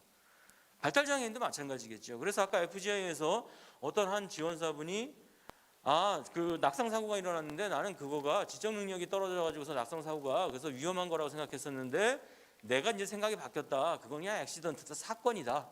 예. 그냥 그런 거죠. 예. 우리가 그렇게 이제 사고 개념이 바뀌지 않으면 사실은 이제 지원 자체가 어려워지기 때문에 아마 그 위험에 대한 그리고 위험하다고 하면 아까 우리 지금 토론 바로 직전에 아주 훌륭한 얘기 해주셨는데요. 아까 저기 모래를 깔아준다 그러셨잖아요. 예, 제가 듣고도 지금 방금 까먹었는데요. 넘어지는 게 문제가 아니라 그럼 국가가 모래를 깔아주면 되는 거죠. 안 아프게 사고 크게 안 나게. 그럼 결과적으로 우리는 위험하니까 하지마가 아니라 어떻게 피해를 예방하고 피해를 최소화할 것이냐 그거를 이제 지원책을 우리가 강구해야 된다고 생각을 합니다. 자, 이와 같은 것들을 이제 종합을 해서 조금 더 지원을 우리가 해야 될 거라고 좀 생각이 들고요. 요즘 좀 논의가 되는 게 이제 자립생활주택하고 지원주택에 대해서 많이 얘기가 나오는데 뭐 시간 관계상 요거는 좀 생략하도록 하겠습니다. 대신에 주체성이라는 측면에서 보면 자립생활주택은 누가 아무리 좋은 얘기를 해도 자립생활센터 것입니다. 그렇기 때문에 주체성을 가지려면 좀 더 지원주택의 방향으로 가는 게 맞다라고 생각해서 좀 부가적으로 말씀드렸습니다. 감사합니다. 네, 우리 이동석 교수님께서 발달장애인에게도 자립생활 창 의미가 있고 또 발달장애인에 대해서 새로운 예의를 할 필요가 있다. 사회적 지원이 필요할 때 가장 기본이 의사소통이고요. 또 발달장애인을 포함해서 모든 장애인이 적극적으로 위험을 감수하는 자세가 돼 있어야 되고, 다만 그런 위험에서 크게 위태롭지 않도록 사회적 지원이 있어야 되는 건 맞다라는 말씀 주셨고, 또 마지막으로 자립생활주택을 지원주택으로 모델을 바꾸는 게 좀 더 바람직하지 않겠느냐라는 제안 주셨습니다. 자, 우리 이동숙 교수님께 다시 한번 좀 박수 좀 드릴까요? 아주 중요한 말씀을 해주셨습니다. 감사드리고요. 자, 마지막 토론자십니다. 중앙장애인 지역사회 통합지원센터 이제 몇 달 전에 새로 생겼고 초대 센터장님이시는데, 강정배 센터장님께서 국가의 탈시설 방향이라는 주제로 토론을 해주겠습니다. 부탁드리겠습니다. 네, 안녕하세요. 중앙장애인 지역사회 통합지원센터장 강정배입니다. 8월부터 출발을 해서 짧은 기간인데 한 10년간 먹은 욕을 요 사이에 다 먹은 것 같아서 체감이 조금 깔아앉아 있는 상황입니다. 그리고 수요일과 목요일 두 번 이제 군산과 부산, 그리고 오늘 이제 대구까지인데, 오늘은 되게 따뜻한 상황이고요. 마음도 되게 편하고, 이틀간 어떻게 진행이 되냐면, 군산에서 진행하는 거는 시설 쪽 중심으로 이제 토론회를 준비를 하셨어요. 저희가 컨설팅 사업을 지원하는 곳이 있는데, 그쪽에서 이제 콜로키움이라는 형식으로 하셨는데, 이제 시설 분들이 좀 많이 오셨었고, 그리고 어제는 이제 IR 쪽 중심으로 해서 이제 부산에 가서 했었는데, 이 뭐 시각 차이는 명확한 사항입니다.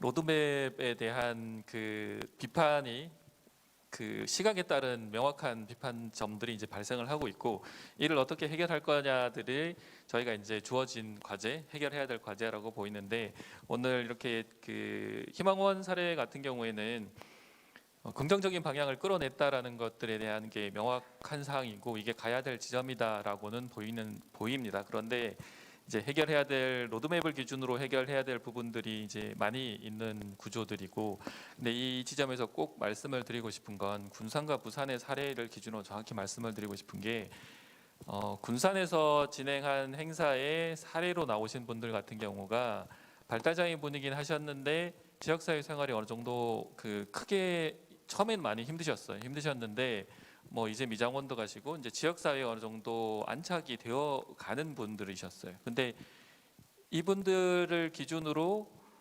시설에 계시더라도 이분들이 지역사회에 이렇게 잘 하고 있다. 그런데 왜 탈시설 로드맵 또는 탈시설 로드맵 명칭이 자립지원 로드맵, 탈시설 로드맵이라는 명칭을 달아서 시설을 없애려고 하느냐, 안 된다라고 얘기를 하셔서 잘하고 있는, 그리고 지역 시설이라는 형식, 그곳도 시설이라는 형식을 바뀌어야 되긴 하지만 현재 지역 사회로 하려고 하는 시설들도 노력하는 곳들이 많이 있기 때문에 그에 대한 부분은 인정을 한다. 그러나 바뀌어야 될 부분도 명확히 있으니 그거를 같이 해 나가자라는 것들을 좀 받아들였으면 좋겠다라고 했는데, 그런 설명을 드리기 전까지 이렇게 잘하는 사항인데 왜 없애려고 하느냐, 절대 받아들일 수 없다라는 게 주요 방향이셨어요. 그리고 부산에서 가서 말씀드렸을 때는 그 시설에 계셨던 분들이 지역사회에 계신 분들과 어떤 연계라든지 연결점이 만들어져야 되는데 시설의 폐쇄성으로 인해서 전혀 이루어지지 않는다라는 문제점들, 정확한 문제점이긴 해요. 근데 이게 어떤 방식으로 보느냐에 따라서 그러니까 주택이라든지 공간의 이전만으로 이루어질 수 없는 그 외에 지역의 복지 서비스라든지 연계에 대한 서비스들에 대한 충분한 필요성이 있는데 그게 지원되지 않는다, 로드맵에서 보이지 않는 사항이고 이에 대한 대책이 필요하다라는 이제 시각에서 보는 것도 명확하게 해결해야 될 점이라고 봅니다.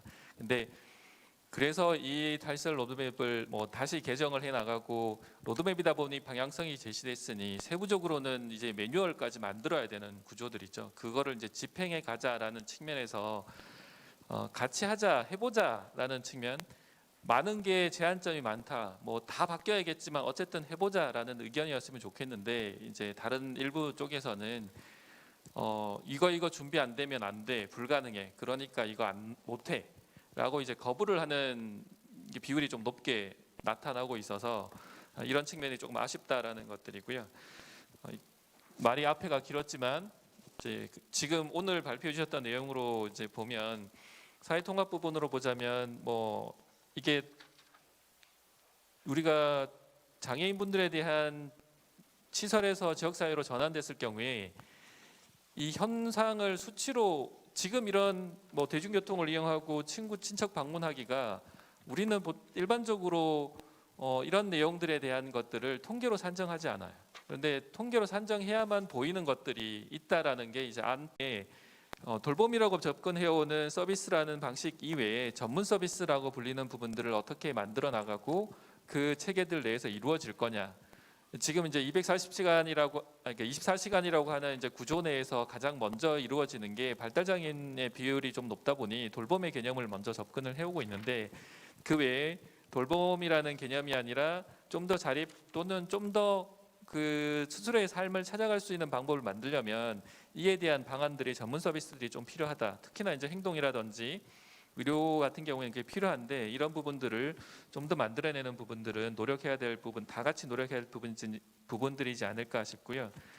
그리고 경험을 통한 지역사회 생활 부분은 이 지금까지 시설에서 계셨던 분들이 저희가 이제 작년에 조사한 내용으로 18.9년을 시설에서 계셨어요. 그러니까 20년이라는 시간을 한 곳에서 생활을 하고 거주시설이라는 곳에서 생활을 하셨다면 지역사회에 대한 경험 자체, 그러니까 지역사회라는 거 개념 자체를 이해하기가 좀 어려우신 상황이고 그런 부분들을 지역사회라는 이해뿐만 아니라 경험, 그 모든 것들을 이해하기 어렵다고 하더라도 내가 나가서 생활하는 것들에 대한 그 자유로움에 대한 부분들을 명확히 그 알려줘야 된다. 그리고 경험할 수 있게 해야 된다는 부분들이고, 뭐 이거는 사고와 책임에 대한 부분은 시설에 운영할 때 책임을 개인의 그 운영자에게 주어지다 보니 이게 결국은 시설이라는 형태의 한계다라고 볼 수 있을 것 같고요. 근데 조금 이제 그 해석의 유의점이라고 제가 붙였는데 이 부분이 희망원이라는 특성과 그다음에 지역의 다른 거주시설 두 가지 특성으로 좀 볼 수 있는데 이게 희망원이라는 특성에 대한 부분을 명칭을 이렇게 적었는데 결국 여기에 그 가장 큰 그 이 조사 결과를 좀 더 확대시키고 안착시키는 것에서 어려운 부분이 뭐냐면 결국 이 모델을 성공시키신 분들 그리고 군산에서 특정 시설에서 지역사회에 안착될 때까지 하셨던 분들이 있으세요. 이제 잘하는 그 노력하셨던 분들이 있는데 이분들이 일반적인 근로의 형태를 가지기가 좀 어려우세요. 그러니까 열정 또는 뭐 봉사, 희생 이런 것들이 기본적으로 있었겠지만 이게 근로와 직접적으로 연결되면 문제가 크게 발생을 하죠. 지금도 지금 하고 있는 이 9분에 대한 지원 체계는 센터 내에서 지금 IL 내에서 지원하셨던 분들의 열정을 싹 걷어내면 운영이 불가능한 구조일 거예요. 그리고 다른 시설에서 모델도 그렇기 때문에 이런 부분들을 어떻게 제도화 시킬 거냐. 그러니까 그 기본적인 제도 내에서 움직일 수 있도록 하는 지속 가능한 방법이 이루어져야 된다라는 측면이에요. 많은 노력을 해주셔서 방향을 보여주신 거는 정확한 그 성과라고 보이고 이제 그러면 다음번으로 개선해야 되는 게 지속 가능한 방법을 만들어야 된다라는 거고 그리고 이제 다음에 엠마우스라든지 지역에 있는 다른 시설들을 그럼 어떻게 볼 거냐. 장소가 옮겨진 것도 있고 서비스가 좀 같이 간 것도 있기 때문에 이런 측면들을 어떤 방식으로 연계시키고 움직여질 거냐도 좀 더 고민해 봐야 된다라고 보여지고요. 그 발전적인 논의에서는 뭐 몇 가지 그냥 제가 적어본 본인 의사를 확인할 수 있는 방법, 그다음에 관찰 가능한 행동이라든지 특정에 대한 지표화 이게 의견을 개인의 주관적인 의견을 표현하고 그거를 그 표현된 의견을 정확히 캐치할 수 있는 부분들이 이게 논란의 쟁점이 계속되고 있죠. 의사표현 그러니까 저희가 전수조사 진행하면서도 의사표현이 언어로 의사표현이 불가능하신 분들이 그 24,000명 중에 18,000명이셨는데 이분들 의사를 어떤 식으로 확인할 거냐에 대한 부분들이 그 주변인에 대한 그 주변인이 보는 시각의 주관적 평가로는 안 된다라는 것들 때문에 이런 부분 그다음에 지원자의 대리 표현 말씀드렸던 부분 그다음에 지원자의 의견 상대적 지표에 대한 관리들에 대한 부분이 좀 필요하겠다라는 거고요. 전민 서비스 마련 방안은 앞에서 했던 내용들이라서 그냥 같이 850시간 공적 서비스를 최대한 활용하고 개인의 활동과 장기적으로 보자면 개인 활동, 돌봄, 전문 서비스들이 역회되고 최종으로는 개인의 활동 그리고 이에 대한 서비스와 지원을 방식을 같이 묶어서 가는 게 맞지 않겠냐라는 방향의 얘기고요. 그리고 저희가 이제 컨설팅 사업을 진행하면서 이렇게 그 거주 시설에서 계셨던 분들이 지역사회로 전환되어 나온 단계들을 조금 더 이제 실제 누가 어떤 역할을 할 거고 그걸 누구에게 책임을 지워질 거냐 그리고 개인은 어떤 방식으로 역할을 할 거냐에 대한 부분들을 좀 이제 그 순서를 좀 그렸고요. 그리고 직무 전환 부분인데 이 종사자 부분이 좀 많이 어려운 지금까지는 수면 위로 크게 많이 드러나지는 않았던 상황인데 이제는 드러내야 될 시점이다. 로드맵이 발표됐고 방향을 간다면 필요하다라고 보여지고요. 이 부분이 이제 그 주거지원센터 또는 주거유지 서비스를 제공하는 기관들의 업무가 정의될 텐데 그 정의된 업무들을 어떤 방식으로 거주시설에서 계셨던 분들의 전환 방식을 살 거냐. 그럼 100% 다 전환이 됐냐. 그러면 100% 전환이 되지 않다면 어떻게 할 건지. 그럼 100% 전환을 한다는 전제라면 어떤 방식으로 전환을 해야 되는지도 마련이 되어야 될 필요가 있다라고 보여지는 상황입니다. 마지막으로는 최중증 장애인의 지역사회의 생활은 많은 어려움이 있습니다. 이제 그럼에도 불구하고 희망원 사례를 보여주셨다는 거에 가장 큰 의미라고 보여지고요. 불가능하니 어렵다, 안 된다라고 하는 것보다는 가능한 방향을 찾아가자. 이 얘기를 계속 드리고 어제도 드리고 그제도 드리고 계속 드리는 이유는 반대하시는 분들뿐만 아니라 하시려고 하시는 분들도 결국은 어떤 게 가능하냐 그러면 가능한 방안에서 누가 어떤 역할을 할 거냐에까지를 세부적으로 구체화시키는 게 필요합니다. 그런데 로드맵에 그게 보이지 않는다 그래서 안 된다라고 하는 부분보다는 로드맵에 빠졌으니 이거 추가해서 새로운 방식을 좀 더 제안을 하자라는 것들로 제안을 해주셨으면 좋겠다라는 생각입니다. 네, 이상 마치도록 하겠습니다. 예, 감사합니다. 우리 센터장님께서 활동 지원 서비스의 문제도 좀 지적하셨고 또 지역사회 생활하기 위한 경험도 필요하다는 말씀 주셨고 그다음에 희망원과 다른 시설과 좀 차이점도 좀 있는 것도 언급해 주셨고 그다음에 전문 서비스 제공 방안 그리고 지역사회 전환 방안이 아주 구체적으로 마련돼야 되겠다. 결론적으로는 불가능하니 어렵다가 아니라 가능한 방안이 뭔지 좀 찾아보자. 라는 희망적인 말씀 또 힘을 돋워주는 말씀으로 마치셨습니다. 우리 센터장님께 다시 한번 박수 좀 부탁드리겠습니다. 자 그러면은 우리 다큐멘터리도 받고 그다음에 이 9분을 연구 참여자로 한 연구 결과도 들었고 4분의 토론도 들었거든요. 자 그럼 시간이 많지는 않습니다만 혹시 플로어 계신 분들 중에서 발표자나 토론자에게 혹시 질문할 거 있습니까? 없으십니까? 없으시면은 우리 지금 이제 우리 박수빈 교수님께서 아까 짧은 시간에 많은 혹시 이거는 꼭 언급할 게 있으면은 잠깐 부탁드리겠습니다.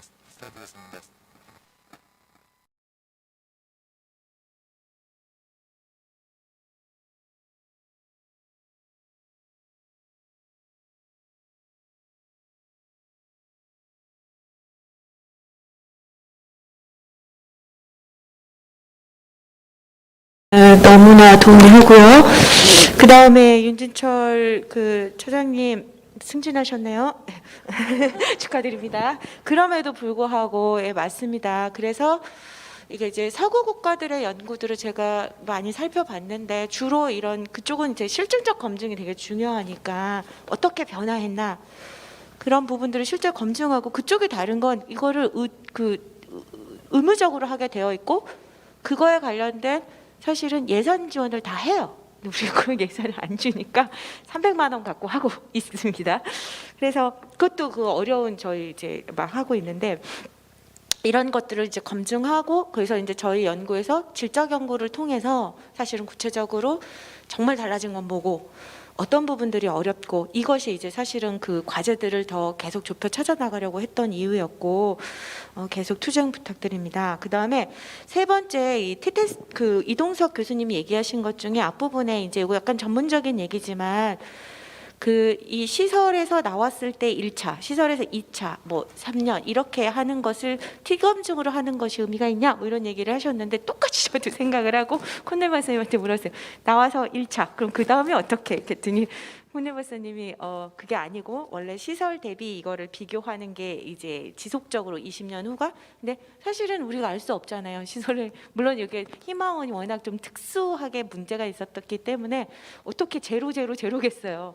거의 제로예요. 조금 다른 얘기를 드리면 제가 이제 프리엘에 대한 부분도 하고 있는데 프리엘만 해도 문제 시설이었었지만 개혁의 그 현장이 됐었고 서비스가 많이 개선됐고 탈설을 계속 열심히 하고 있었기 때문에 거기는 시설 안에 계셨을 때의 데이터도 있거든요.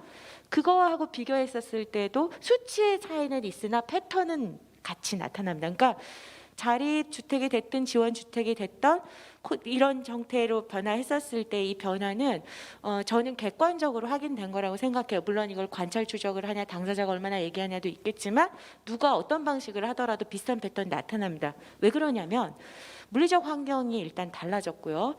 그 다음에 서비스량이 달라집니다. 시설에 있었을 때 1대 4.2 뭐 이런 식으로 지금 거주인 한 4분당 실제로 2교대로 치면은 그렇지만 뭐 2인이지만 실제로는 1대 4.5. 근데 이래저래 인력 빠지면 한 분이 막 8분 막 이렇게 보거든요. 근데 지금 2분만 나온 상황에서 놓고 보면 코디네이터 1인이 2인 정도 그쵸 지원하시죠? 거기에 지금 보통 한 6인 정도의 활동 지원사들이 붙어 있어요. 물론 이분들이 교대하지만 그 다음에 이제 그 외에 여러 가지 서비스 과정에서 만나는 이런 지원 체계들이 있고 슈퍼바이저가 있고 하니까 한 사람에 관련된 지원이 일단 서비스 집중도가 되게 달라요. 그래서 그런 부분들과 이제 지역사회 환경 이런 부분들이 다를 수밖에 없다는 거고 그래서 이제 이런 부분들이 변화가 나타나는데 중요한 건 이것이 디스크립티브가 어떻게 계속해서 이후 달라지는지를 이제 쌓아 나갈 때 그 데이터 의미가 있다고 하고 그 다음에 그 예리하게 얘기하셨는데 사실은 제가 도전행동 뭐 자기결정 약간의 시설에 비해서는 많이 늘었지만 그래도 2차, 3차 약간의 그 감소폭에 나타난 이유가 뭘까 때문에 굉장히 오래 그 다시 분석해보고 쿠넬 박사님이랑도 계속 토론하고 했는데 일단은 이동석 그 교수님 말씀하신 것처럼 약간 이 유사 패턴이 나타나는 거예요. 그러니까 드라마틱한 변화의 이 부분들이 닫아지고 여기 있으면서 자존감이나 이런 것들이 나오면서 기대 수치도 올라가고 뭐 여러 가지가 실제로 나타나는데 그럼에도 불구하고 코로나 상황이 워낙 컸기 때문에 요거는 위드 코로나 이후의 데이터를 놓고 사실 좀 봐야 될 것 같고 그래서 계속 할 때 진행을 해 나가야 될 것 같습니다.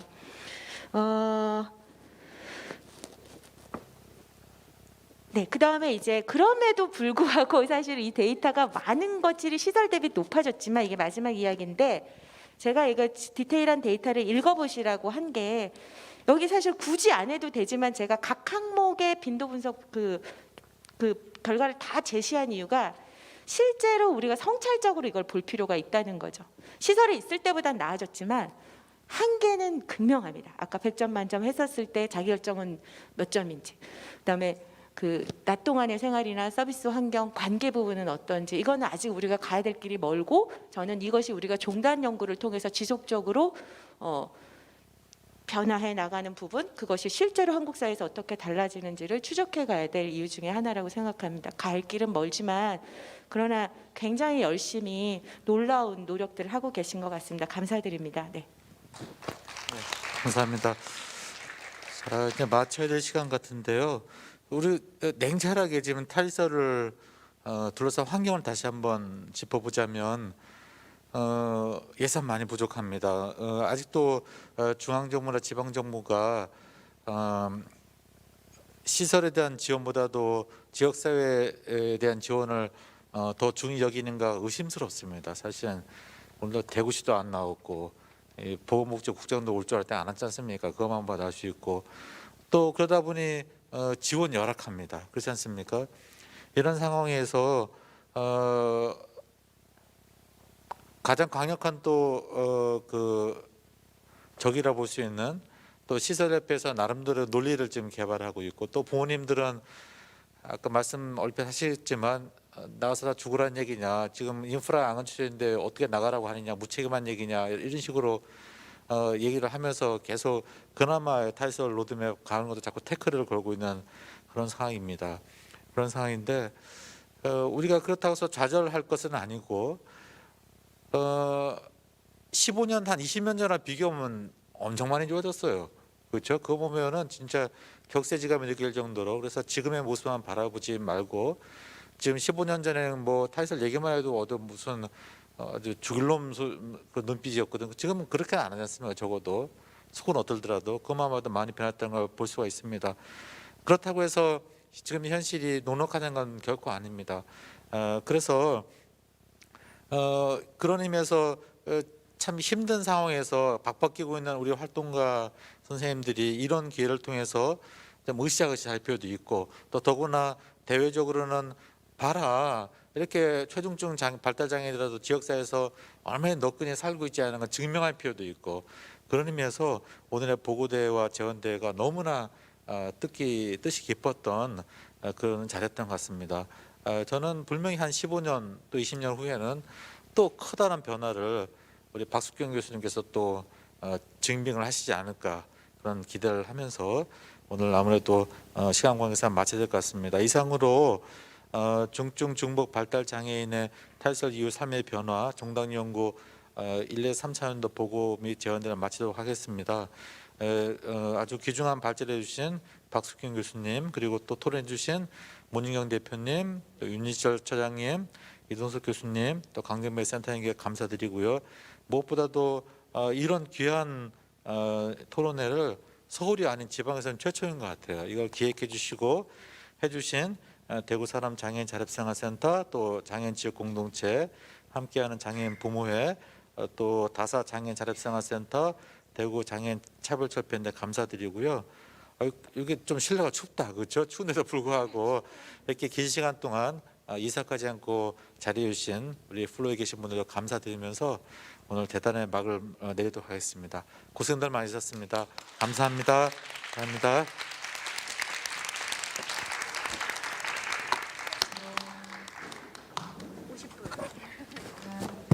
네, 그 긴 시간 동안 같이 참석해 주셔서 감사합니다. 이후에